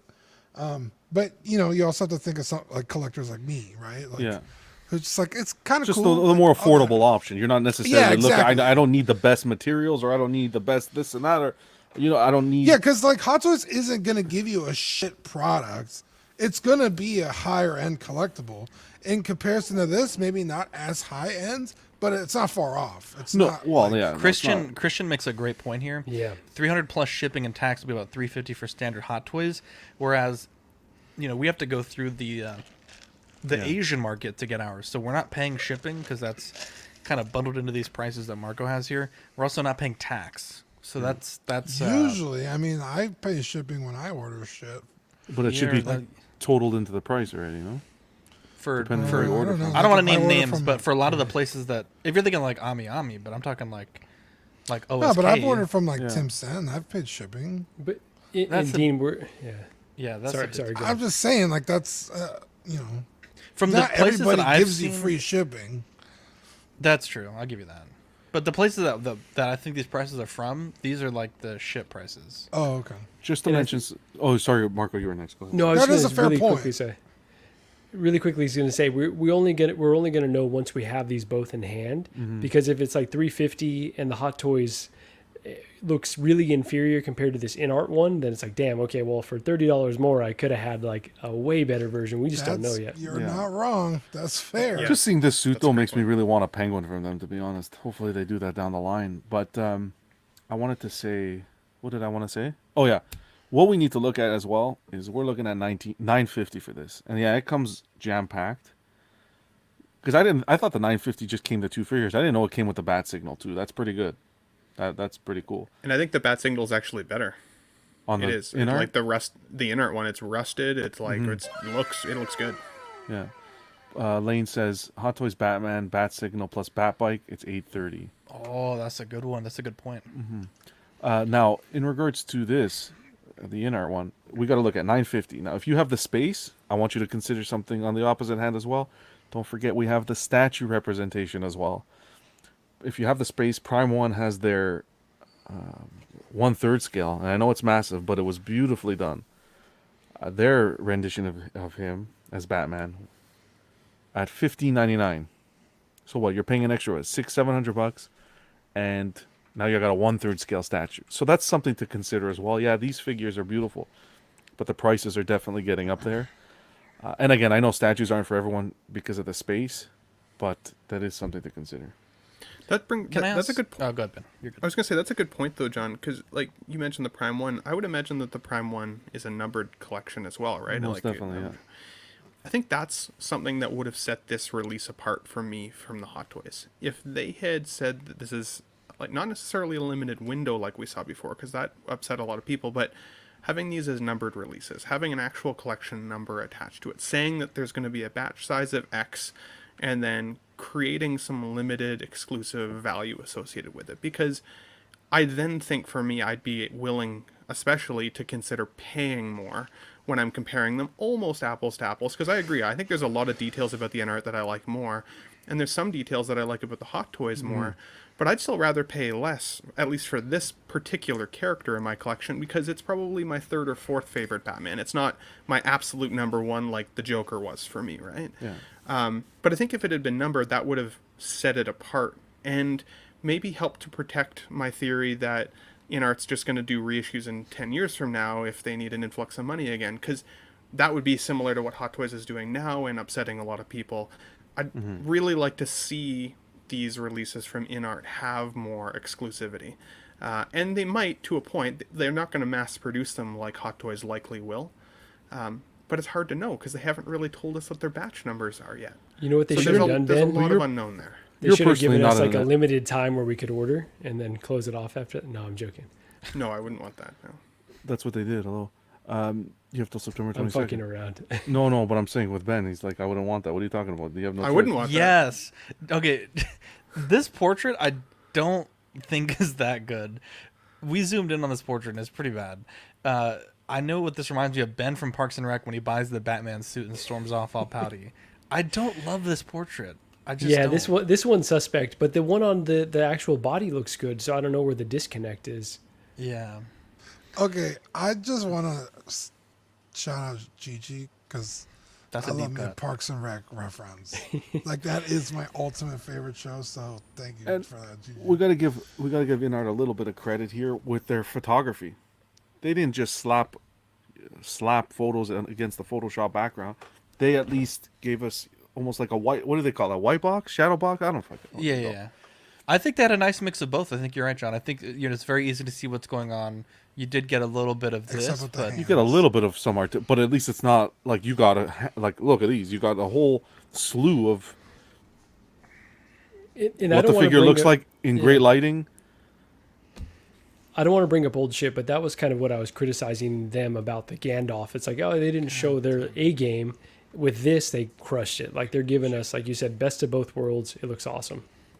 But there's still a lot of questions, though. Is there not? Like, if you're marketing something that you want people to buy from you, and there's a competitive figure in the market that you know will erode your sales if you don't do a damn good job selling this, people like us will sell this figure for them if they were a little bit more descriptive about exactly what this comes with, exactly how this articulates, exactly what the material choices are. John commonly says, we'll use the best material. Well, what's that? Well, I'm not sure yet. Let me check with Viper. Hey. Okay, well, does it have magnets in the feet? I'm not sure yet. John. Let me check with Viper. Not you, John from Queen Studios. John was about to blow your ass. I was about to fucking I know. lose my... No, I'm kidding. No, I know. I felt it. The burn. Listen, the fact that you say Queen is nervous about Hot Toys or Road, I don't think Queen sleeps. I think I didn't say they were nervous, but I think that they know that they're in direct competition, right? They know that they're competition. So my point is like, why not sell the figure a little bit better so that we would sell it for them, right? Because if we knew exactly what this guy does, exactly what he comes with, exactly how he moves, exactly what materials are used, I'd be able to say apples to apples. Definitely buy this one. I mean, you're not wrong, but Hot Toys doesn't do that shit. That was going to be my point too, Dean. Yeah, but Hot Toys has an established business model, though. If they don't sell this figure, they're just going to sell the next one. This is only the 4th release from. No. But they've also Hot Toys has established some of their figures. If they lose money on this, they're just going to sell something else. They'll re-release Iron Man, fucking whatever. No, I don't know. I don't necessarily agree. That's fair. I was on a roll with you agreeing with me for a bit tonight. I know you were a little bit. Until you started talking about edition sizes, because I'm like, well, Ben doesn't care about edition sizes. I don't care about edition size, but I'm surprised that you, who really supports in art, wouldn't want that, just to help them really set themselves apart. Didn't John bring up edition sizes? I brought edition sizes up the first. I brought up edition sizes the first release, but I just think that. Edition sizes aren't good. Like it's not gonna. It won't happen in the 1/6 community, and if it does, you're gonna be paying. Really. I want to ask you guys 2 questions. Well, 1 question and 1 statement. Do you think that the outside of the computer, because they kind of gatekeep the computer with that premium Batman or the all-in version, but do you guys think that rooted hair is necessary? Because I genuinely don't think it is. He has such messy hair in the movie that. Like for me, I think I'd be perfectly happy with the 380 version if I was to go this route. It adds to the whole. Like this doesn't look bad to me. Like this portrait here with the it almost looks like rooted, to be honest. It's very fine, to be honest. So I think this rooted hair is going to be very hard to execute. Really, I think if they can do Gandalf right, then I think and Heath Ledger, I think those are 2 very commonly rooted. By like the high-end customizers, I think this is, at least from a guy that's rooted 1 portrait ever. I think this looks a little bit easier to me. I just think it's gonna be meticulous to get it to that certain look and to the side, and I don't know this one. Yeah, because it's got to hang just right, or else it's gonna look silly. So I think you can't have bangs hanging over here. You know what I mean? Like this is gonna be the blowout. Yeah. Let me ask that second question here. Well, more a statement, but. I would have much rather them done the Drifter. I think doing Bruce Wayne, because I mean he was really the Drifter, much more than he was Bruce Wayne in this film, and I think it's kind of a missed opportunity. Oh, you mean like when he had the backpack and everything? The motorcycle gear, the helmet. I would have preferred that. But let me ask you guys this. Let's go down the panel. I think Dean's loading in. John, are you going to get this figure? And if so, which option are you going to get? So I'm waiting. I'm going to wait to the last possible second just because I'm kind of fiddling with my collection. Like I've been getting a few 1/3 scale statues and we know they aren't cheap, and I have some down the line I'm looking at. I want to get it. If I decide to get it, it will definitely be the in-art version, and it will be the all-in version. Wow. What about you, Marco? Yeah, as of now, I'm on the sculpted Batman version. I don't think I need a Bruce Wayne, and I think I'll just get a bad signal through Hot Toys. But like I said, I am easily, if I see enough good shots, enough data, then I could be persuaded to go all in. So that's a scary, feeling to be kind of teetering. But I think I could talk myself off the ledge and just say, okay, just get the single pack again, because there's so much more coming on the way in terms of Batman. You got to be disciplined. What about you, Ben? So, truthfully, I still want the Hot Toys one more. I trust it more. I feel like I'm getting more for my money. I think that the likeness on the Hot Toys one is still fantastic. I think the suit still looks amazing. And I don't want to own 2 of these figures in my collection. I already don't know what I'm going to do with 3 Jokers. My DX11 and Rooted 2-pack. Like, who needs 3 Jokers? I don't need 2 of this Batman. I just didn't like it that much. Having said that, the fear of missing out is definitely a pain in my ass, because I am worried that John is right and that this will still come out ultimately and be significantly better than the Hot Toys one once it's in hand. It's the not knowing part that I don't appreciate. I almost wish there was more time between these announcements from InArt so that we'd have an opportunity to at least see just one. If it was even just the Joker that somebody had in hand, and we could be like, okay, it's going to be awesome.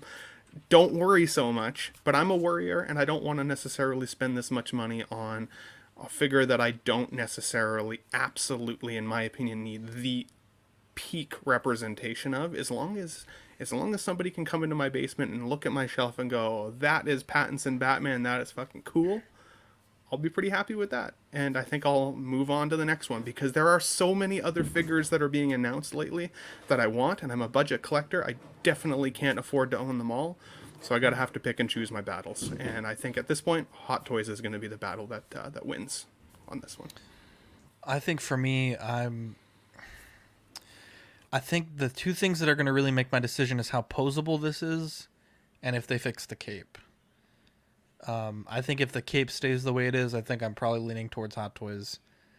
And I would say if they fix the cape, I'm probably in at the Batman Standard Edition. I don't think the Rooted's necessary. But let's look at some comparisons, and then, like I said, we have a great graphic by Marco here. Dean's trying to get back in. I think his router reset or something. We have Hot Toys on the left, InArt on the right. I think InArt, the color looks fantastic. I think Hot Toys, it's really hard to tell because it's such a dark photo. But I do like the coloring on InArt. We have another photo here. If you guys have anything you want to add, please feel free to chime in. InArt looks like fucking, what kind of posing is that? It looks stiff, like Buddy. Looks like he's fucking one shoulder's down, like, hey. The Hot Toys one does look like he's had like a boob job, though. Like his chest plate's really lifted in comparison. Yeah, I think that's one thing that stands out is the proportions on the legs and the arms and the chest for the Hot Toys. It's kind of almost cartoony compared to InArt, which looks a bit more like an actual person. Look at this. I think the InArt has that nice ankle cut, which is really good too, which bodes well for posability. Yeah. Here's a look there at the portraits. This is the InArt rooted on the right. The Hot Toys updated with that finer hair detail on the left. I think Hot Toys really did a good job with that update. I think that was a big concern right out the gate. I think Hot Toys has him right now on that sculpt. It's close, and InArt's looks really good, but Hot Toys just seems like a little bit more like a human. The mouth, I think. I feel like InArt has it by just a touch. The jawline and everything. He was the jawline. He looks a little too like spoofy on the Hot Toys. Okay. But I will say, when I saw those Hot Toys, I was like, I don't think any company can do better. So now that I'm seeing InArt though, yeah, go ahead. Do you think you're going to be able to keep the rooted hair consistently like that, slick? John, I don't think so. Oh, a slit dry maybe, out and get frizzy. But I don't think it looks like it has product, and I feel like that's what no one wants to deal with product. Like people want to just. I genuinely think like with Joker and Gandalf and at the risk of sounding like a broken record, like these rooted hairs do require some upkeep. It's not like you just put them on the shelf and they look this good forever. I mean, but even just to mention something, even look at his shoulder, the padding there, it just looks like Hot Toys looks plastic. Do you see the shine and like his looks like it's almost like a gunmetal material. I don't know. I'd have to go back to the reference shot. Yeah. It looks really good. Here's a look at the cowl. I don't know what's more accurate. The Hot Toys seems a lot less textured. It also seems to have more damage in it. The InArt... too dark. Or I'm sorry, the InArt seems more textured. I do like the shape of both, but I still think the lower the jawline face there, to me, is just selling really well. It loses it kind of on the Hot Toys version. It doesn't look as much like Pattinson with the mask on. Mm-hmm. For whatever reason, it doesn't have that pointiness, that chin, that cone. Also, look at these the bat ears. I have to go back and look at the reference, but I prefer them. It looks like Hot Toys kind of taper out by like a few degrees, and InArt, if I remember correctly, they're pretty much straight up and down.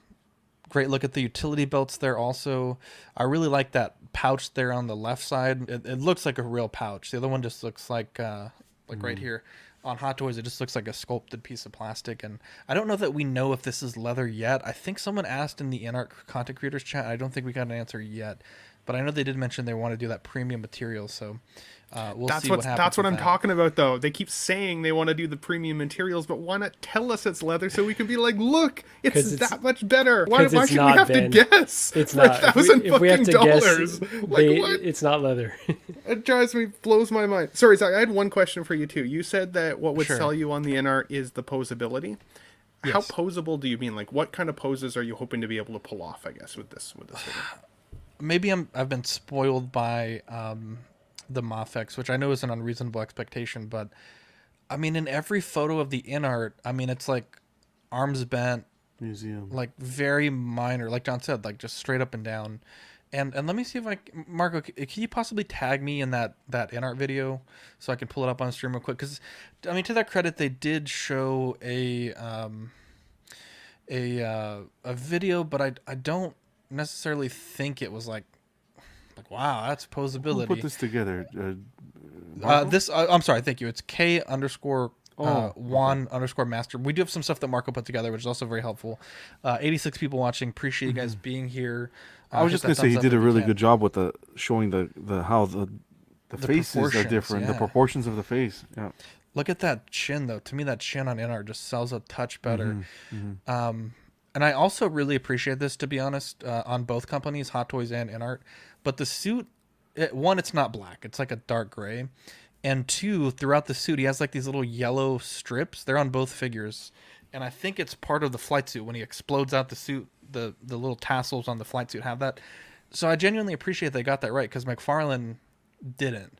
I really think the cape is going to be a big deciding factor here. And Marco, you did put together some great slides. Do you want to talk through... I guess after you find that video, my bad.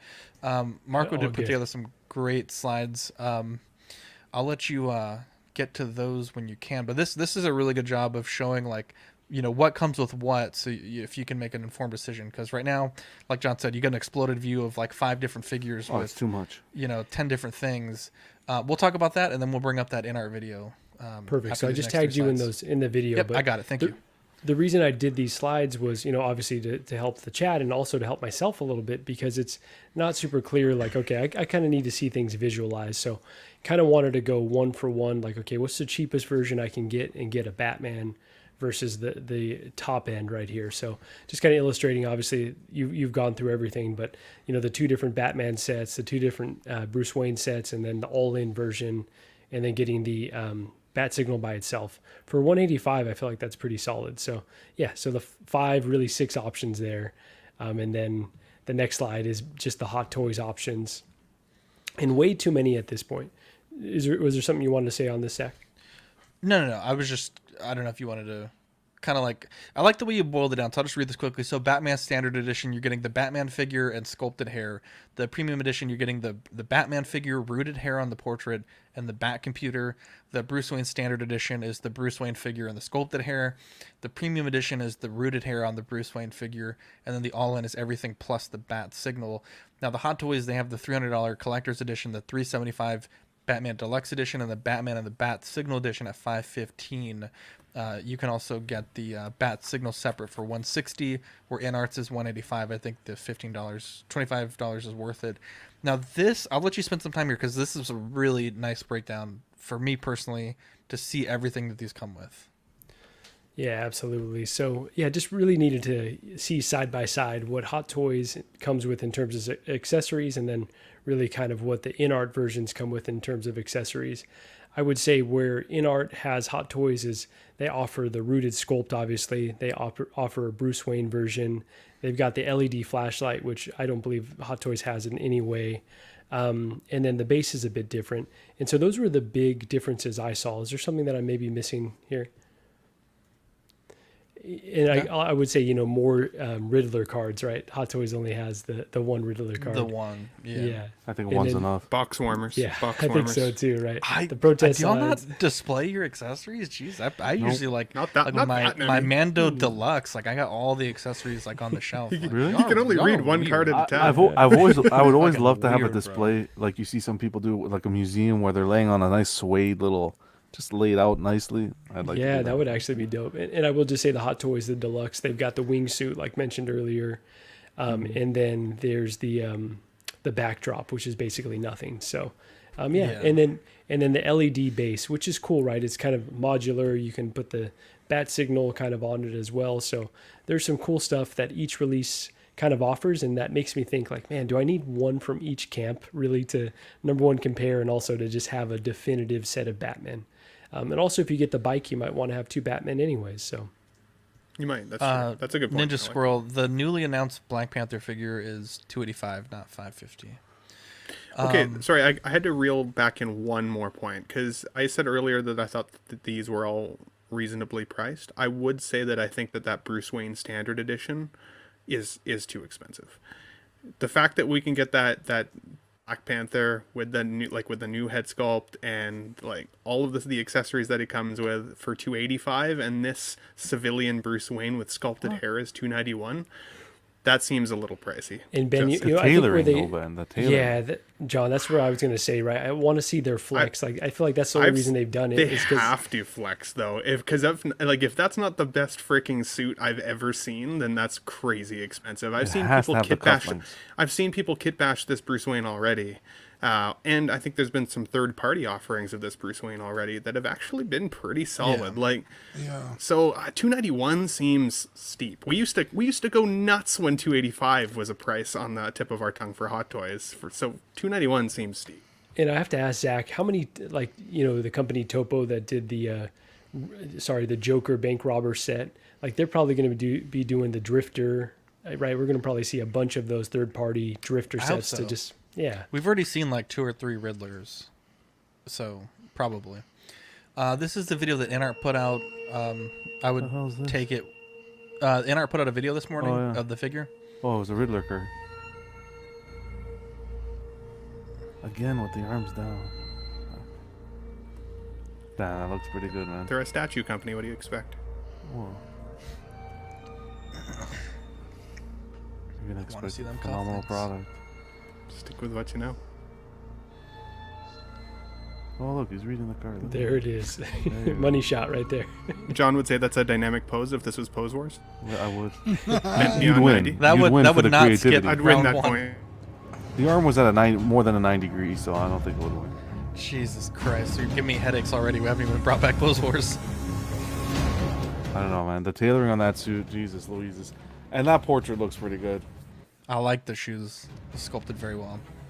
I feel like he has. Okay, he has to come with the cufflink because that shit's on the fucking base. I'm sorry. Technically, he should come with 2 cufflinks because I'd like to pose him with one in his hand. That Alfred scene. That looks like a third-party figure to me. I don't see that. I don't see it. Oh, no way. No way. I'm waiting for the dynamic pose. Okay. This is them. Run it back. There it is. These are not dynamic poses. Way more dynamic than anything else we've it's like when Han Solo's like, I know maneuver, and he just flies to the right. Like, slightly to the right? Yeah, it's like, oh, I got a pose for you. It's like, I guess? You can't even see it.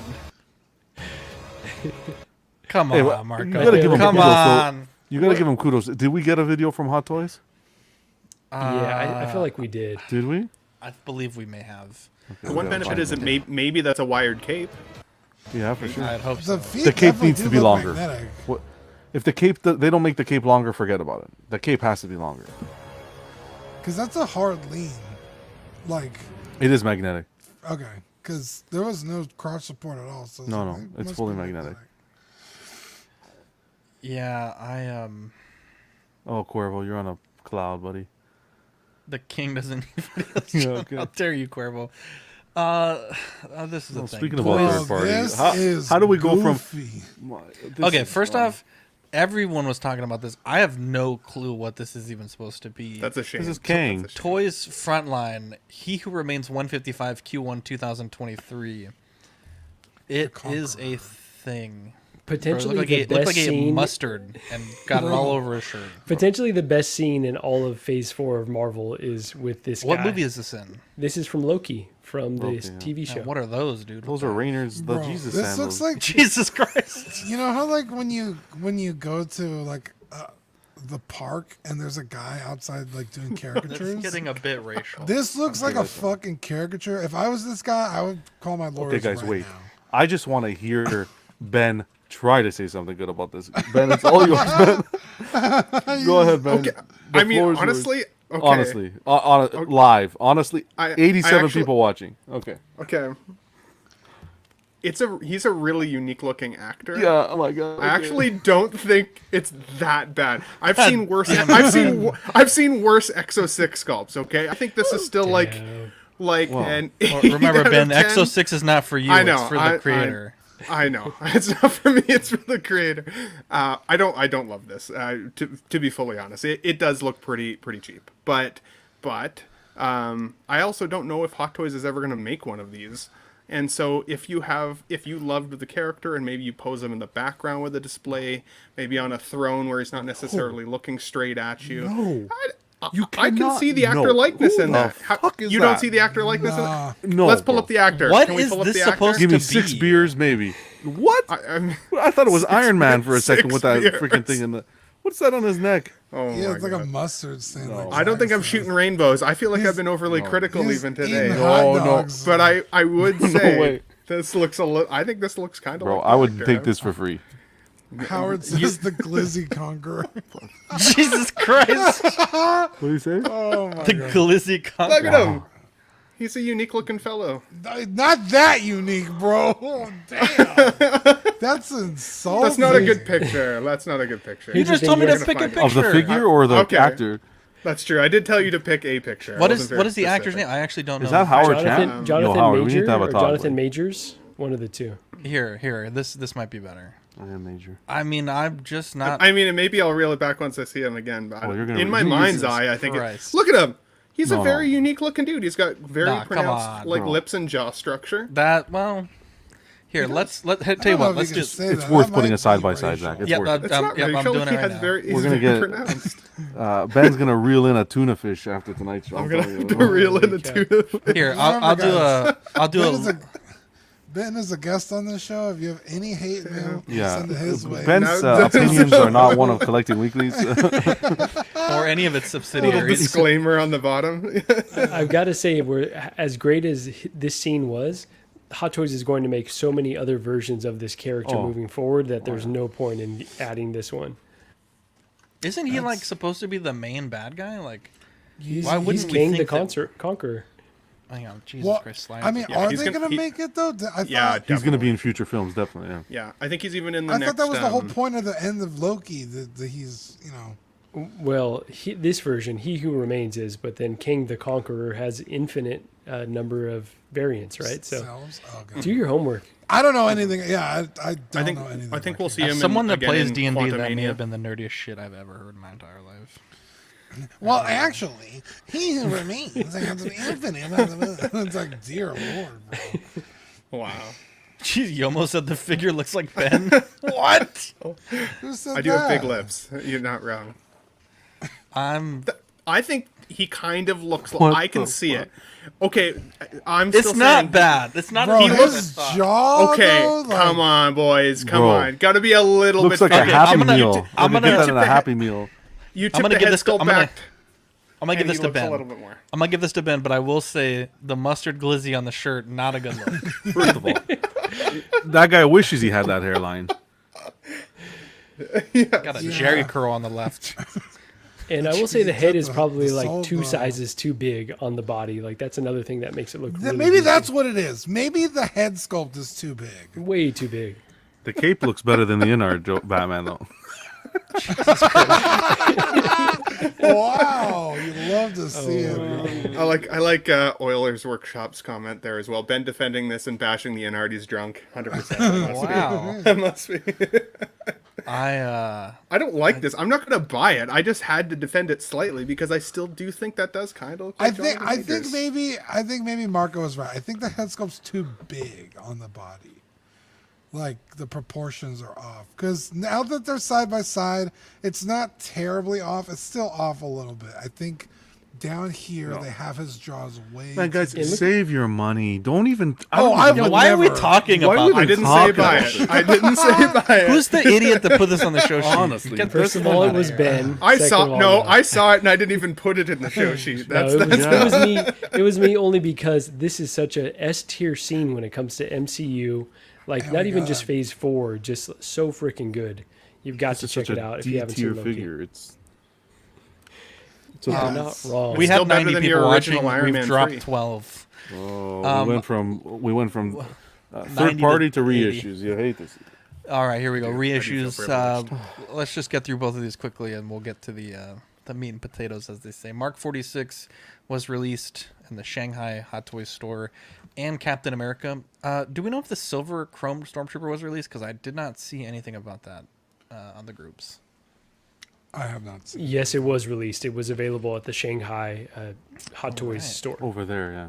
Yeah, love to see it. Let me gotta pull up some things here. John, can we hear a quick word from our sponsor before we get to the main? We meat and definitely potatoes? can. We want to thank 16 Corner. Their mission is to provide the best figures and collectibles to their customers. They offer great prices, great packaging, fast shipping, and best in the business customer service. Collecting Weekly listeners get 10% off in-stock figures while our show is live. You just got to use code capital CW10. You choose your figures, pay safe with PayPal, and leave the rest of them. I was about to say choose your figures, and that's how we do it. Thank you, 16 Corner. Did we have 250 likes? Is that what someone said? Yeah, it is. It's 251 likes. On what? This channel. This stream. What? That's awesome. Whoa! Why? Why? Thank you guys. That's awesome. For our passionate debate about Batman. They liked that John finally agreed with me. Well, it was definitely for Kang the Conqueror. Well, that's when they left. They're like, yeah, exactly. They saw we have a Kang the giveaway. We're doing it right after Prey. Stay tuned. 20, 30 more minutes. We'll get that giveaway done. Let's just show some photos here. This is from the Shanghai store. Beautiful store. I gotta say, when Hot Toys does a store, goddamn, it looks like you're in 2050 or something. It's beautiful. It's like just got a few photos here. We got the which I think is kind of fun. They open a new store and they put shit that's never coming out. They got the. You hate this. Does it come with its own putty too? Or? They got the Jazz Jesus Falcon Christ. cockpit. You can find an unlicensed one. Oh, sorry, never mind. We got the Ray Speeder, the Falcon cockpit, the BVS Batmobile, some statues on display. I want this Superman versus Batman statue so fucking bad. It's actually kind of annoying. We also got, they got the exclusives there. So there's that. So congrats to Hot Toys for opening that up. Now you know where your pre-order money's going. Right, for this Infinity Fucking Mare, neon lights, downtown Shanghai. Fuck. Let's talk about this, because this was kind of. I'm usually one to complain, like right off the bat, but I was like, am I complaining about this because, like, maybe I'm just like being Zach about this? But then I read the comments, and people were very upset about this in the comments in the groups. And even Marco, I saw you commenting on some people's posts about this, like, hey, like, let's not bring in this predatory FOMO because it's not really what you're trying to make it out to be. So Sideshow put up some posts on their Instagram. Last call, order yours now before time expires. 3 panel images, the largest panel on the left, the Mark III, the top panel on the right, the portrait, and then the bottom right panel was the special edition battle damaged helmet. With Vader, the main figure there on the large panel, the deluxe light up base on the right, and the special edition Grand Inquisitor hologram on the bottom right. And I feel like I asked the patron, I was like, is this just me, or is this kind of like a predatory thing, right? Because and for their credit, complete transparency, in the description it does say the special edition and deluxe special edition will only be available for a little while longer. So they did put that disclaimer, but as the average person scrolling Instagram, you see this last call, oh shit, I gotta order before this sells out, or what might have you. I gotta think there's a number of people who may have made this purchase not fully understanding that the last call is only for the very specific items that come in the, and we say Queen has so many SKUs, it's now there's the deluxe special edition and the regular special edition, but after this you can still get the deluxe collector's edition and the standard collector's edition minus the special edition items, probably for months longer. And I'm curious, guys on the panel, we haven't really talked about this, but do you feel like the average consumer would be able to make an informed decision about this just scrolling Instagram? I'm curious. I think the average consumer who listens to Collecting Weekly would. But no, outside of that, no, it's not. They should have made the exclusive photo the large one, and It's funny that you say that, John. I re-photoshopped it for them because I was like, "This I is swear what you to should goodness have." I didn't even know. I swear to God I didn't even know. This is how it should have been. That's how it should have been. Special edition battle damage helmet, and then the other two on the right. Well, I'm 100% agree with you, John. How about better yet? You don't even. Well, maybe it's a nice courtesy, but you can't give us an email telling us the Mark 85 head sculpt can be replaced through you, but you can put up a last call message to put like, is this needed? You have the timer. Is it good to remind collectors? Sure, I see where they're going. 100%. I like what you did here, Zach. This is a lot better, but again, it creates fear of missing out. This whole thing, which is good. It's what I wanted Hot Toys to do was kind of be like, look, here's an exclusive. You have this amount of time. It gives it that sort of like exclusivity aspect to it. But yeah, you're looking at brilliant marketing. Oops, I ordered it. At the end of the day, right? They want to make the sale. 100%. Of course, I even Land the Legend. I got caught by this for the Mark III Iron. There you go. I gave you my NRD, but I thought I couldn't. I really wanted the regular one. I didn't want the exclusive, but here I gave you the NRD because I read your marketing. Oops, am I going to lose my NRD now? I don't know. That'll fall on Sideshow, but I like what you did Photoshop wise there. I think that was a lot better. What about you guys, Dean, Ben, Marco? Yeah, it's almost like an afterthought in the photos. It's like, oh yeah, the helmet. That's what we're selling. But you got to get it in. Last call for the helmet. Yeah, it seems a little predatory, honestly. I mean, fucking Lane's a listener of the show, and he still fucking fell for it. So, Arc. I think that's the hardest part. That's the hardest part is that he's not alone too, right? I've heard from others who, watch Collecting Weekly, who watch these streams that still were fooled by these because, again, their marketing is predatory. It's like different layers of collectors, right? If the more informed collector could still get fooled, then what hope does the average Joe who doesn't really keep on the Hot Toys news, or someone like Fern, who like what hope do they have to like not be suckered into someone like Fern? I love it. What does that even mean? He bought the in-art Joker because of the window, but he didn't even buy the rooted one that had the window. He just had it. What an idiot! What an absolute love you, Fern. Poor Fern. Poor guy. It came in and it was a puzzle. What a guy. Wow. Holy shit, that was good. Christian Detour Collections. This FOMO tactic is wise and beneficial to Hot Toys and collectors, but that Vader extra hologram is just disappearing. Disappointing. Jesus, they're coming for us for coming about Fern. Disappointing. Yeah, I didn't like it. I will say though, Sideshow customer service. Oh my god. Good. Legends. Listen yesterday. If you know, you know. Yeah, they did a great job, but I just think it's important. I think and I commented this on their page. If you're going to give us timed exclusives, you have to stick to timed releases. If you can't be telling me Q2, like Loki, a certain Q, and you're at the fucking end of the alphabet and this shit hasn't come out yet. You know what I mean? I don't want to see it. I am a bit of a procrastinator though. So when I first saw this post, it actually was like, oh, okay, sweet. Now I kind of know. I didn't.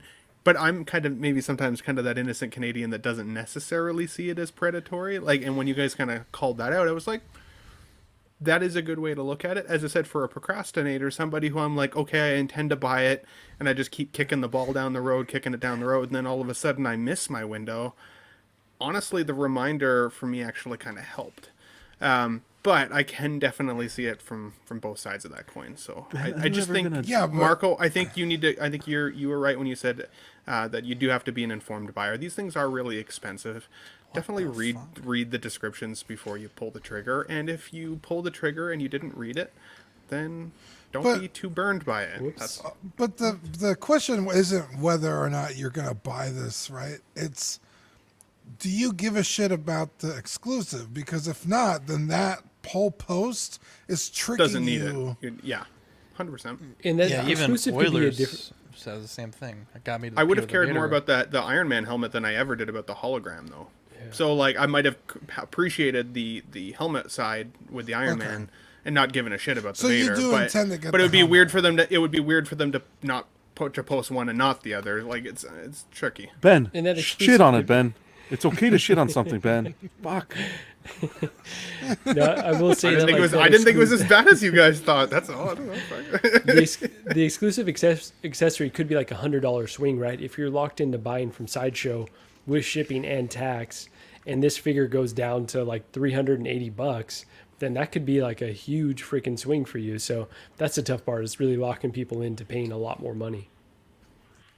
Yeah, 100%. Let's talk about our main topic of the night. So we actually had this as last week's topic. Kind of ran long last week, so we pushed it to this week.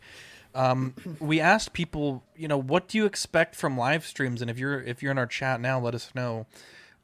More so like so we can get an idea, and it's just nice to kind of have that community engagement with you guys. So we asked on our Facebook group, what do you expect to see on a live stream?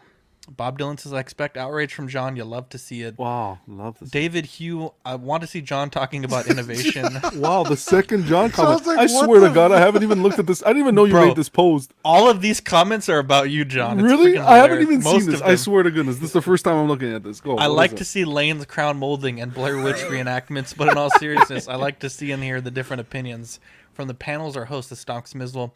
Mark Phillips, other than seeing Ben and John go at it, are Ben and Marco agreeing to prove John wrong? A good breakdown for the two Batman figures, pro and con for Hot Toys and InArt, standard versus deluxe. Jimmy James, I'm looking forward to my weekly dose of John versus Ben. Ricardo Valdez, I want to see it, and I promised you today I would play the little clip here, so here you go. Emotional damage! Bob Dylan also made a Lane. I don't even know how you make a GIF and put it on Facebook. I don't know how but this guy does this shit. I love Lane. That's amazing. Oh my You guys are lord! Poor Lord. don't even know how you make a human GIF. beings. Can anyone search this? Or is I've this made like... I've made a I'm actually shocked that everyone's. This is the first time I'm seeing this, and I'm shocked. I made a Zach GIF. I have it on my phone. Oh, send it to me again because that's legendary. I expect a Blair Lane project camera work and John having to tell people who runs the show. That's from Dr. Kwan. Look at this. We got a rare Mike Oxlong. I love to get shout-outs. And then Marco put him a heart. And then he says, can I be admin? Tell you what, Mike, you send me a message. We'll make you admin for a day. We'll make you admin for a day. Oh, man. And then, to contrary, I expect to see great Exo 6 commentary. Wow. Yeah, great, send me. At least somebody does. Steph, send me that GIF. Although I don't know if that's what those eyes are supposed to be. But send me the GIF. I'm crying. I'm laughing so hard. Oh man. Wow. So they like. Can anyone say they like fucking Dean and Zach? Jesus Christ. No, man, they like drama and fucking the truth. Paul Schreiber, I'm never joining a stream again. Look at this. They like the Ben Thomas Show innovation. They like that. Look at that. Anyway, so if you're in the chat, let us know what you like to see. But for me, I genuinely appreciate like production value. I think obviously it is kind of a meme at this point. But if you look good, you sound good. I love to see it. What I don't like to see, and I admit we do fall into this sometimes for After Dark when we kind of get stuck. But I don't like it when people just go live and just read comments. That kind of irks me. I like when you have something prepared, a little bit of a show, so to speak. It's real content. Yeah, I like real content, as they say. Yeah, I don't know. Like I'll be honest. I don't get to watch as many of my peers as I'd like to. Just with the amount of streaming we do, 3, 4, 5 nights a week sometimes. When I'm not streaming, the last thing I want to do is watch other people talk about things I already talked about. So, I'll reserve some time for Marco and Ben's stuff and a few other people's. But I would say when I watch our own streams, that's kind of what I look for. I really want to see the guys having a good time, busting each other's balls. I think that's fun. Yeah, and if you're listening to the show, right? And I brought it up last week that we don't get to interact with y'all. Come on over to the Facebook group and tell us how you feel. Collecting Weekly Auxiliary. If you fucking hate us, send me an email. Zach@collectingweekly.com. It's okay. You can disagree. We've had some messages in the past. We can take them. We're big boys. I was told my journalism was shoddy, but it was in fact not. Wow. Lane Kramer, I would rather not see myself Batman dancing anymore. Sorry, Lane. No offense intended. Lane, you're a true angel. I like 100%. I like people being genuine, and you guys all show that. What a sweet guy. Tina St. Cruz, I like the banter on this stream. You'll love to see it. Nicolio, I love how structured all your shows are, and you actually keep to your topics. Bob Dylan, Zach likes seeing guys have a good time. Sus. It's only sus if that's a little sus if the balls touch, and Jesus. that's my line. And I'm sticking to it. We were late for a reason. What? Eddie wants us to do some mukbang. No, nobody on this panel needs a mukbang, but some yeah, for real. We already mukbang. That's how we got like this. Anyways, Dean, the panel. What do you guys like to see from live streams? You guys obviously have seen the sausage being made, so to speak. Yeah. It's a weird analogy. I like it when people say glizzy because that word really makes me laugh. Yeah, really when you see the glizzy get made, all you want to do is eat glizzy. Make glizzy because it's so much fun. It's so much fun. How is this glizzy mukbang? You know, this whole show started because Zach had a problem with pacing and being able to talk by himself. You know, it's hard. So I was like, hey, like I'll join you, and we'll bounce off of each other. And that goes with not only every, person we add to the show, but the people in the chat. Because sometimes you guys say something that I didn't think of, or you bring up a counterpoint. Like, well, that's true. Somebody made a point earlier. I forgot what the point was, but I was like, hey, I didn't think of that way. That's a good point. So I'd like to see the interaction in a live stream. I mean, that's why you do it live, right? Otherwise, we could record this at Zach's kitchen and just upload it if we didn't value those are simpler times out there. Yeah, what the community was saying. So I that's one thing I really look forward to. And like the jokes, some of you guys are so fucking funny. It's not even funny how funny you are. Yeah. Like, holy shit, I never would have thought of that joke. Like, that's fucking hilarious. So I love it. I love that. For me, okay. There's too many streamers out there, right? Are you gonna cry? A little bit. I was really shocked by all those comments, but no, when I'm watching a stream, I want it to be different. I want it to be comfortable. I want it to be, above all, educational and fun. I don't want to be hearing no baloney that I want to hear. You know what I want to hear what I don't want to hear. In the case that if I'm thinking about buying something, I want to hear your true opinion, so that I could take that to heart and make a decision. Funniness, being funny, making everyone feel comfortable, in the sense that like it's friends, and this banter's great because it's true. We're not everyone's gonna be under the table circle, Banter's great, and yeah, that's how you get the passion. You need to have fucking passion. There's no passion anymore in this fucking hobby. It's everybody just nodding and yeah, we'll take it. Bending over. No, there it's needs not to be always passion. kumbaya. Exactly. You got to have respect. Of course, is important, but you got to bring the passion to the table. I think a very important in the stream, which this channel has, not to toot our own horn, but it's what's the word? The chemistry. The chemistry between the people. First of all, chemistry between Zach and Dean. There's none other like that. But I think overall, yeah, we argue, we this and that. But if shit hit the fan and someone needed backup for whatever, I think we'd be there for each other. It's almost like a brotherhood, and that comes off to the audience, right? The audience sees, the audience knows. They're not stupid. They see, they know the passion, and that you care about the collecting. That's how I am when I watch either it doesn't matter if it's statues, if it's whatever. It could be a stream about anything. When I'm looking at streams, I want genuine opinions, honesty, and I want to have fun. It has to be fun. I just saw this stupid ass gift that you made of me. I gotta pull this up. Terrifying. You fucking idiot. Zach intensifies. That's oh man! I don't even remember why I made it, but it was just like I need to do this. What the hell happened? I don't know what happened. I think I broke my Facebook, and I'm like in the Twilight realm. Okay, Paul, I didn't say we can listen to Zach and Dean talk all day. That's a little. We have a life. Anybody work around here? Like, Jesus. Man. Zach just brought the show to a screeching halt. Yeah.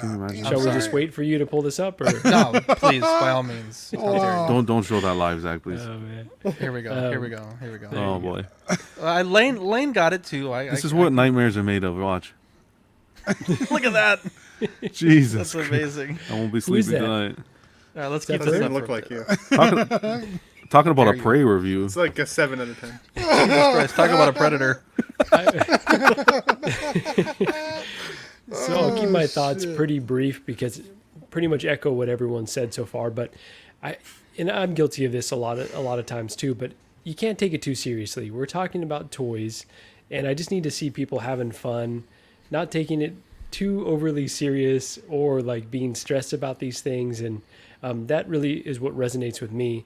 Also, I really like to, I love my little echo chambers and love to be like, oh yeah, other people are hyped about this purchase I made, but I also like to hear counterpoints, like why you should be cautious with your money or why you should maybe wait on a release. And so like I just like a mix of all those things, but normally they've got to be funny as well. And that's why I kind of started watching you guys, because you guys were the funniest people that I really saw out there. You're calling us funny? Funny how? Like a clown?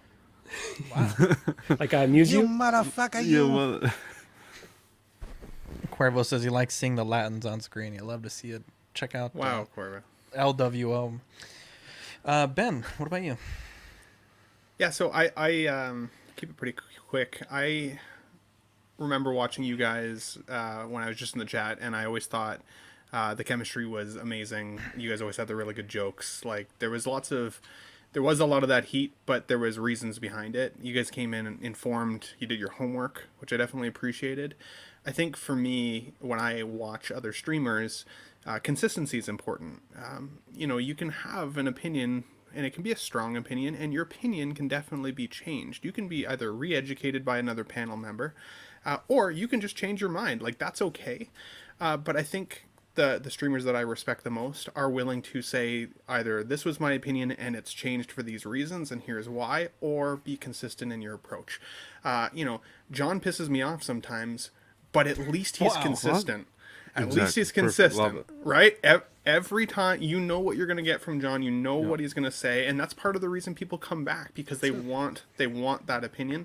And similarly, I try and go in with that effect too, because I'm not always on CW. Sometimes I'm on other streams, and if the same chat member saw me in 2 or 3 different streams in 1 week, and I changed what camp I was in every time I talked about the same thing, it would start to feel like I wasn't all that genuine. And so I think that sincerity, doing your homework, being willing to admit when you're wrong, or when your mind has been changed, but also being consistent in your approach and your delivery, and being respectful of the people who are watching, because not everybody is as well informed as either the panel or the chat group. Sometimes people do tune in because they truly want to know what to do, or what purchase to make, and I think we have a responsibility to people and each other to be honest about that. I always say I cannot afford to buy every figure. I am a budget collector. I have to choose wisely, and that will never change. So that's it. Michael Mann says, I love this show because you all are great representations of oftentimes conflicting views and opinions that come together as a perfect whole. Wow. Erwin says, I missed the Adidas clip. Erwin, here you go, buddy. Who the fuck threw that motherfucking busted ass goddamn Adidas? It's tough because we have 100 slots, right? Let me peel back the curtain a bit. We have 100 slots, and that 100 has to include every logo that we have. So like every single logo that we may have, it includes every overlay we have. So like for D&D, every video clip we have, every audio clip we have, and we get really close to that 100. So there's times like, man, I want to, put something new, and then I feel bad because we don't have that clip when people want it. So it's. Are you serious? We have a cap? Yeah, I didn't think there was. There is a cap apparently. What? Eddie Rodriguez, stream starting 20 to 30 minutes late, also a turnoff. We've been kind of struggling a little bit getting started on time lately. We've had like I mean, we do some big shows, 10 people, and when you got 10 people, sometimes there's just some tech gremlins that are tough to. I don't think we've ever been 20 minutes late though. No. Today was the only time very we've rare ever, occasion that we were 10. The only time we were Ben's ever fault we were late today 20 minutes late. Remember this, Dean? We had the tinfoil hat. I think maybe John was with us at this point. What happened? And then right before the stream, my Windows updated and broke my mixer, and I had to uninstall. It was 30 minutes late. It was awful. And then the other time was when your car accident. We had to do a really late show. Oh yeah. That was very rare. 230 episodes, you might get 2 or 3. But yeah, thank you guys for letting us know what you like. It helps us kind of know what we're doing right, what we're not doing right. Clips that you like, clips you don't like. Zach, you know what I miss, bro? What? Shot out of a cannon. Remember when we just kept saying shot out of a cannon? I don't even remember where it came from, but it was a thing we used to do. Did Ben send you some of that stuff in that package? You don't remember that? I don't know what's going on. Give me the context. That little orange container? I don't know what the hell he's talking about, man. It was somebody would say about to bring up a point, and they would be like, "Shot out of a cannon. What if Hot Toys reissued the Mark 46?" And that was a thing. Shot out of a cannon. I can't believe no one remembers that. Dean, so sad. I swear you're making this up. Zach, that's a setup, bro. That's a setup. I'm not saying that. No, I swear to God, it's not a setup. I promise. On Kevin. It's not like we used to say that on the show.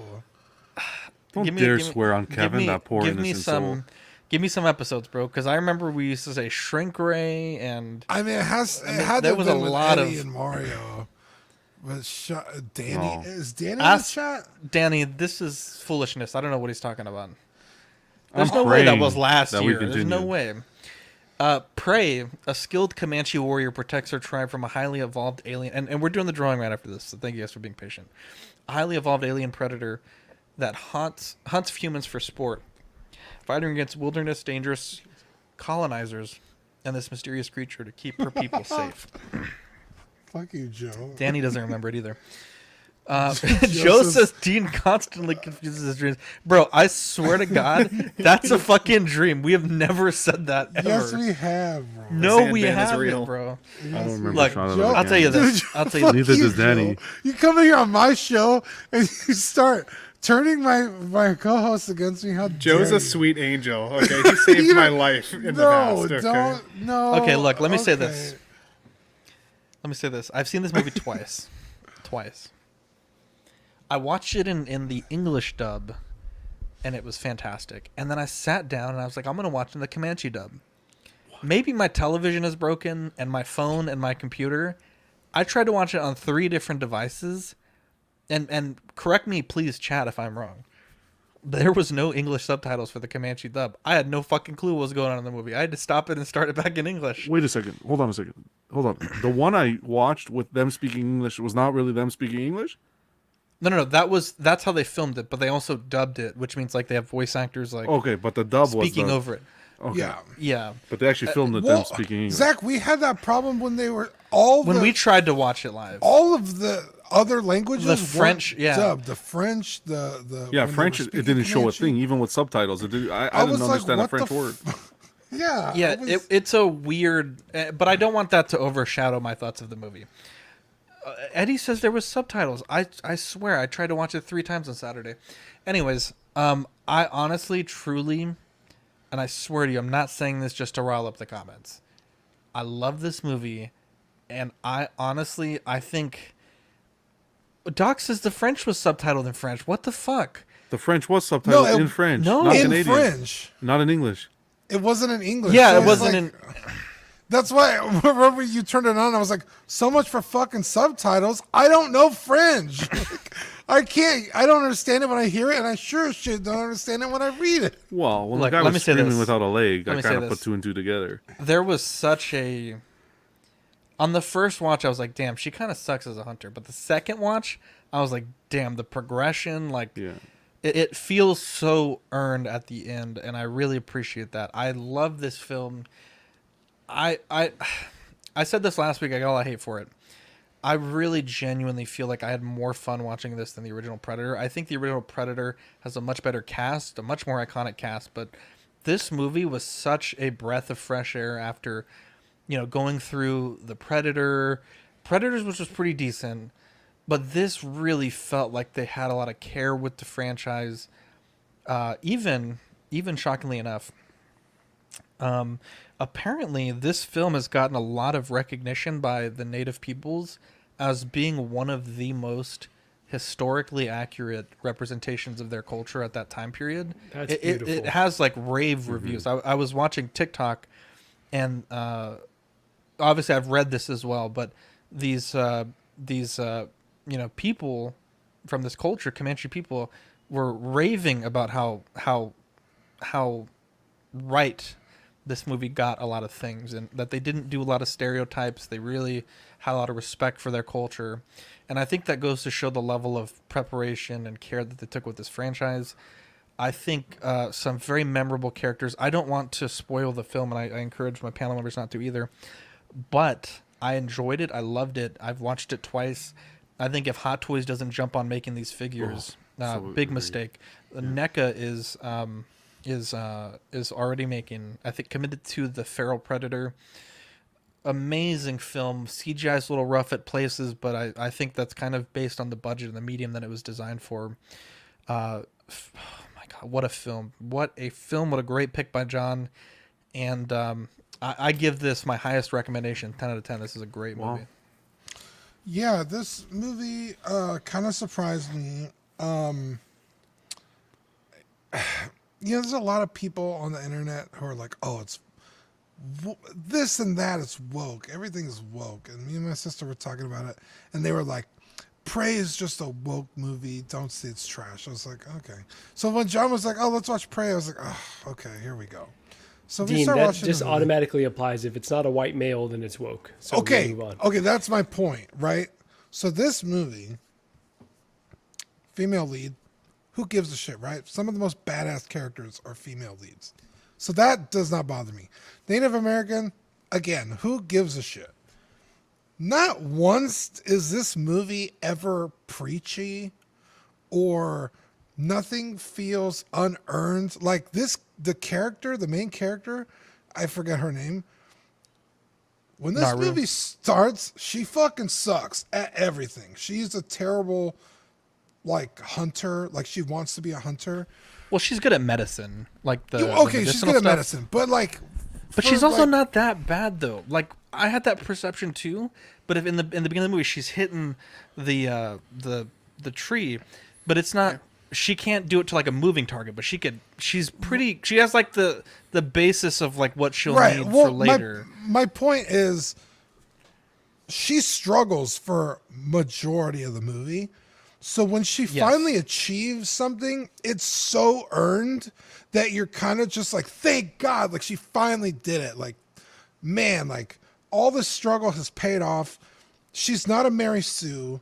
So no part of this movie is woke. I don't know why people say that. If that's keeping you from watching the movie, I can tell you it is not that. So watch this fucking movie. It's cool. I really enjoyed my time watching it. I got to watch it with the homies.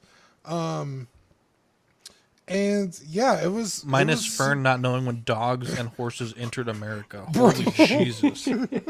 I was like, I can't enjoy the movie because Fern keeps talking about horses weren't around. Horses weren't around? What the... Bro, you should have seen the chat. It was fucking hilarious.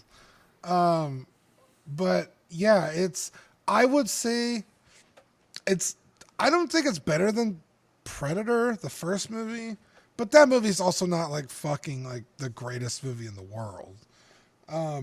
It's cool. It's nostalgic. It has a cultural place, right? That I don't think, even if this movie was better, I don't think it could beat the original. You know what I mean? Mm-hmm. But it's fucking cool. I really liked it. I would definitely watch it again. I didn't hate my time watching it, so if you're on the fence, go ahead and watch it. It's fucking cool. Yeah, I first of all, can we get a definition of what does woke mean? Does anybody Yeah, it's anything that's preachy and has I don't like Marco said, anything that's anti-white, which this movie is not at all. Okay. It's an appropriated term too, because people used it, I think, like genuinely to say like, oh, I'm like enlightened, I'm woke, and now it's used by like a subsect of people to like put down others, like, oh, or this thing is woke, and like making fun of it, but it normally is not applied appropriately anyway. Yeah, it's so like, would this bro, work?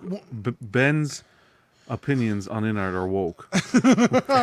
I'm kidding. I love you, but yeah, Sure. I don't think so. But yeah, it's like, bro, when my sister said this, like, when everything's woke, nothing is woke. Stop throwing that term I don't around. know what it means, yeah. When this movie did not deserve any of the hate it got. It's a phenomenal movie. woke, asleep, whatever it is, it was fucking good. It was good, okay? And I'm tragic. I'm sad. I had to watch this thing in my car driving to work, okay? On my little phone, I set it up, and I just watched it while I was driving. Jesus. It's a tragedy. I don't have time. That's the way I have to do it. Little Timmy didn't get his package that day. Yeah, I hate to hear it.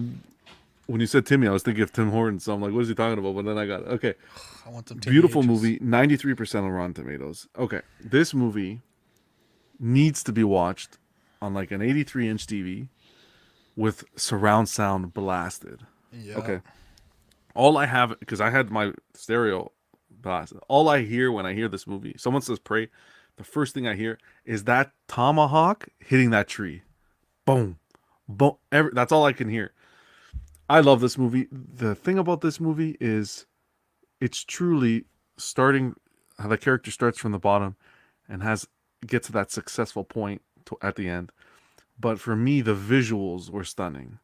Like the scene, not to give too much away, but the scene with the animals and the bear attack. Oh, man, I almost crashed the car. It was. His jaw was like, I thought he was I'm on actually the under highway attack. going 120 watching this flipping movie, but it was, Jesus I couldn't Christ. take my, it was really well done. Now, I'm not a Predator, like the franchise, I'm not well versed in it. I don't think I've even watched the original Predator, to be honest. But this makes me want to get into it. So I'm not going to compare them, because I think the only thing I watched was Predators, the more recent film. Yeah. But this makes me want to watch it, dive right into it. I love how it started, the visuals, the scenery. I fell in love with the character as well. I think she did a phenomenal job. This is a must-watch. You have to, even if you don't have Hulu in Canada, if Ben can confirm. I know I was able to watch it on Disney Plus. Disney Plus, yeah. Even if you have to do the 7-day trial, completely worth it. Please, guys, watch this movie. Zach was 100% right. Yeah, this movie is absolutely killer.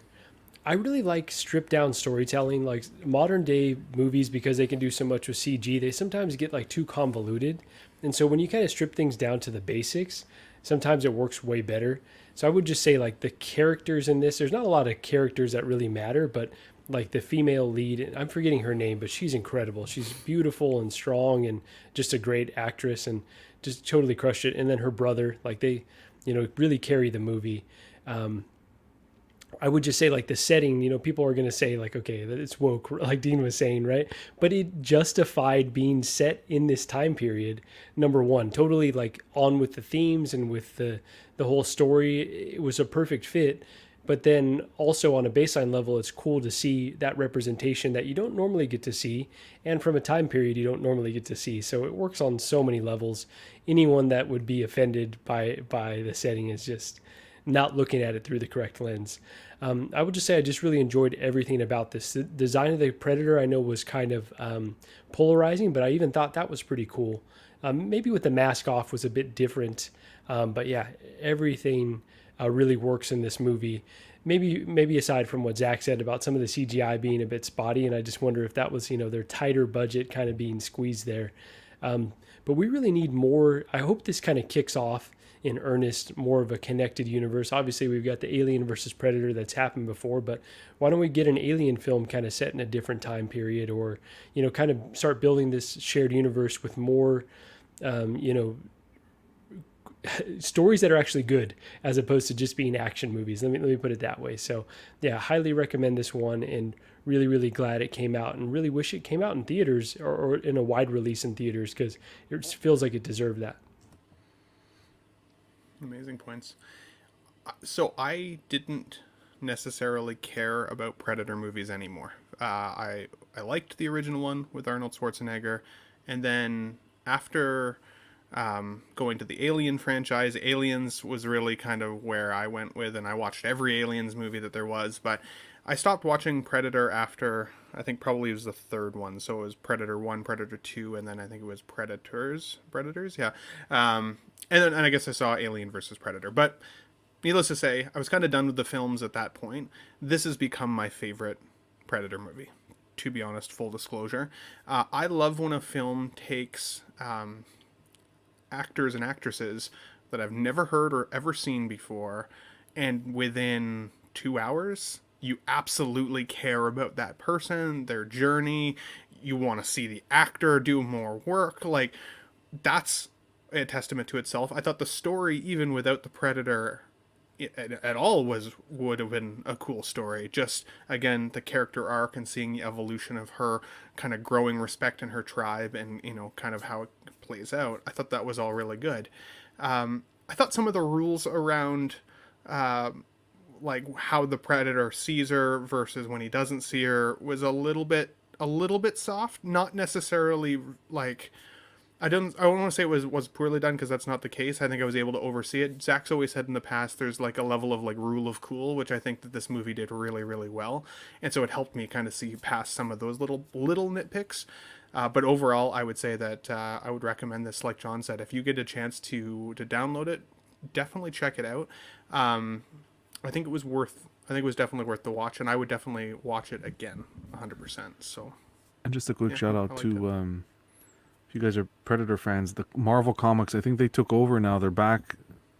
I don't know if they're writing Predator or whatever. They took over a lot of the Marvel books coming out right now they have Predator themed variants. So like tomorrow, I think there's an Elektra cover with Predator on the cover as well.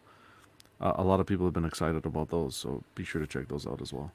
Well, then after I watched it, I went back and rewatched Predator 1, which was pretty enjoyable. I didn't love Predator 2 because I rewatched that the other night and ended up falling asleep in bed. So, like, I don't necessarily... Danny Glover is still, like, pretty interesting to watch, though. He's pretty intense in that film. But what's his name? I forget what his name is now. Carl, in the first movie. He's jacked with Arnie.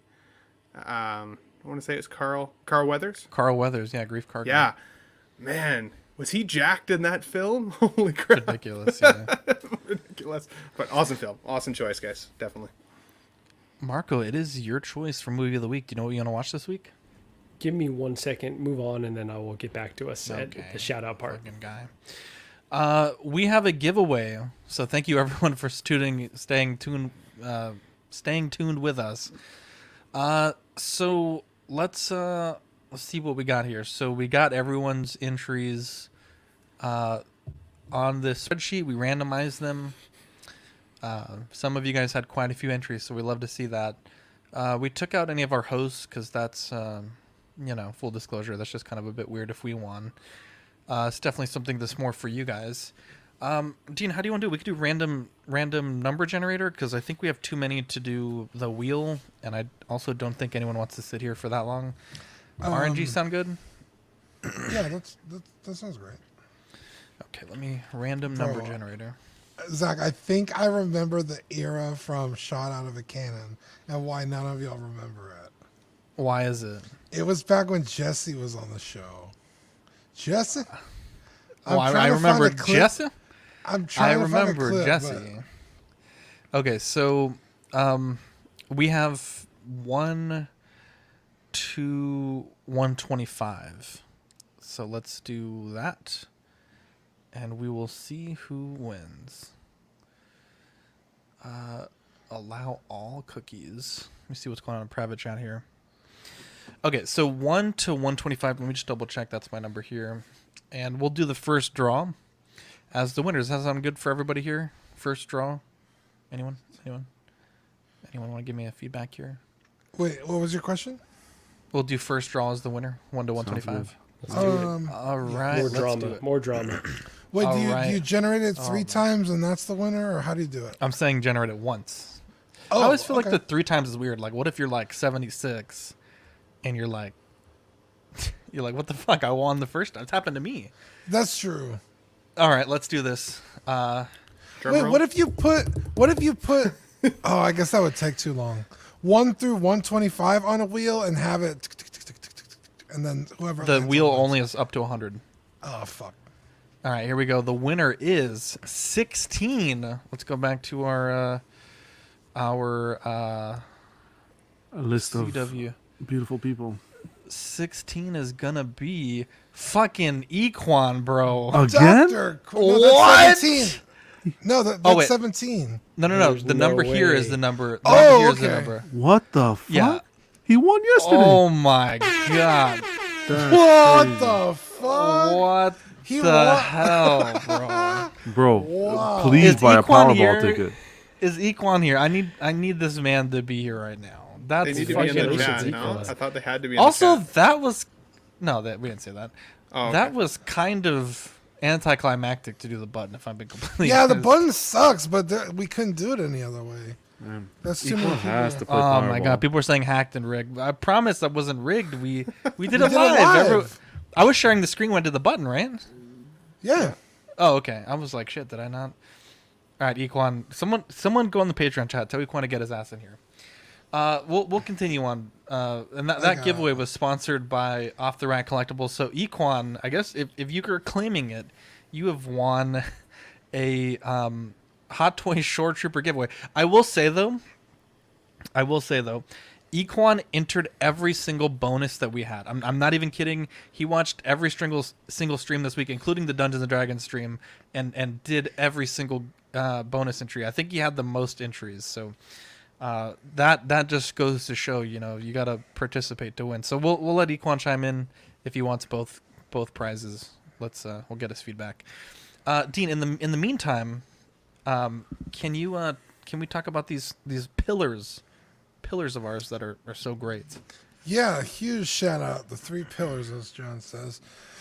Sean Fear, Ian Seabee, Renee Mendez, Eric Mariscal, Quinn Aguirre, King Louis, Mark Pearson, Paul Schreiber, James Colley, Equan, Chris Valencerina, Ben Thomas, Chris Letty, David Jones, Sam Guest, Daminator, Joao Bretta, Thomas Clark, Sweet Danny Lee, Deanie Martin, Stephen Crett, Big Old Fern, King Zach, Caesar Marquin, Mark Phillips, Lisa Martin Babonsky, Rick DeGregorio, The Everyday Collector, Ricardo Valdez, Jose CZ, Erwin Azucena, The Illustrious Rainer, Alad Morgan, Tukathri, Derek B., Pablo Meza, Carlos Saavedra, Matt Clevenger, Seth Tucker, CC3PO, Scott Smith, Domaton, Jimmy James, Stephen Percha, Sean Usby, Scott Bradley, Steve and Maria Stanley, Eddie Manzanares, Louis Bennett, Chip Parent, Jimmy Hernandez, Gigi the Judgmental, and Brenton Palmer.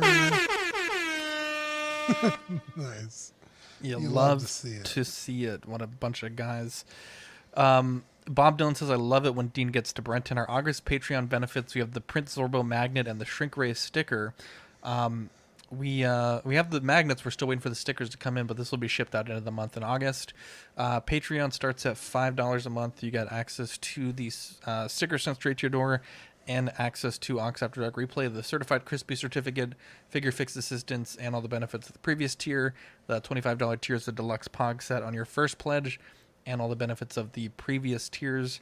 YouTube channel members, we got Mojo Z78, Absolute Erwin, Test Jess 1, DK Avenger 702, OMFG Rick, S Beam, Andres IB, Daminator, Sam Gist, Thomas Clark, Benjamin Hansen, Chris V, Big Ol' Fern, OG Fan, Bem M, Mark Pearson, Ben Thomas, Paul Schreiber, Andrew Gibo, C3PO, Lemur Hernandez, Carlitos, CT603, Eddie, Money Mendez, Luke Fredericks, and Sia Dreams.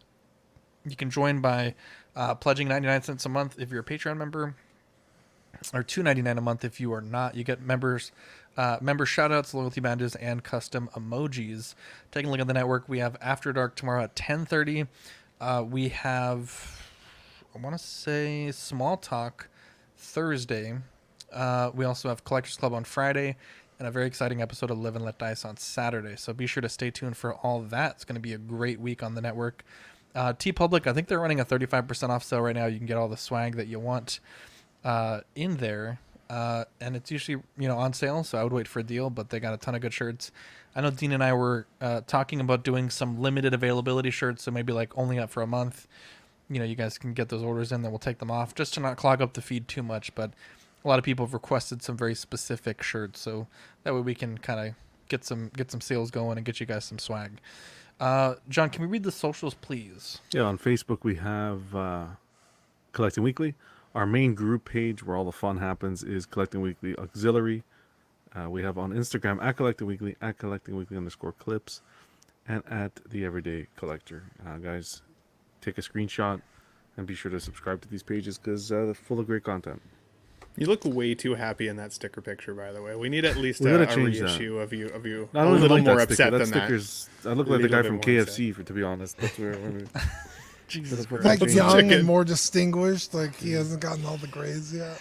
Again, big shout out to Off the Rack Collectibles for allowing us to do this drawing. It's very generous of them, and it's helped us hit this milestone a little bit faster than we may have without it. So big shout out to them, and we'll be sure to hopefully be able to do some giveaways in the future with them because I think it worked out pretty well. Shout out time. Anyone have a shout they want to give?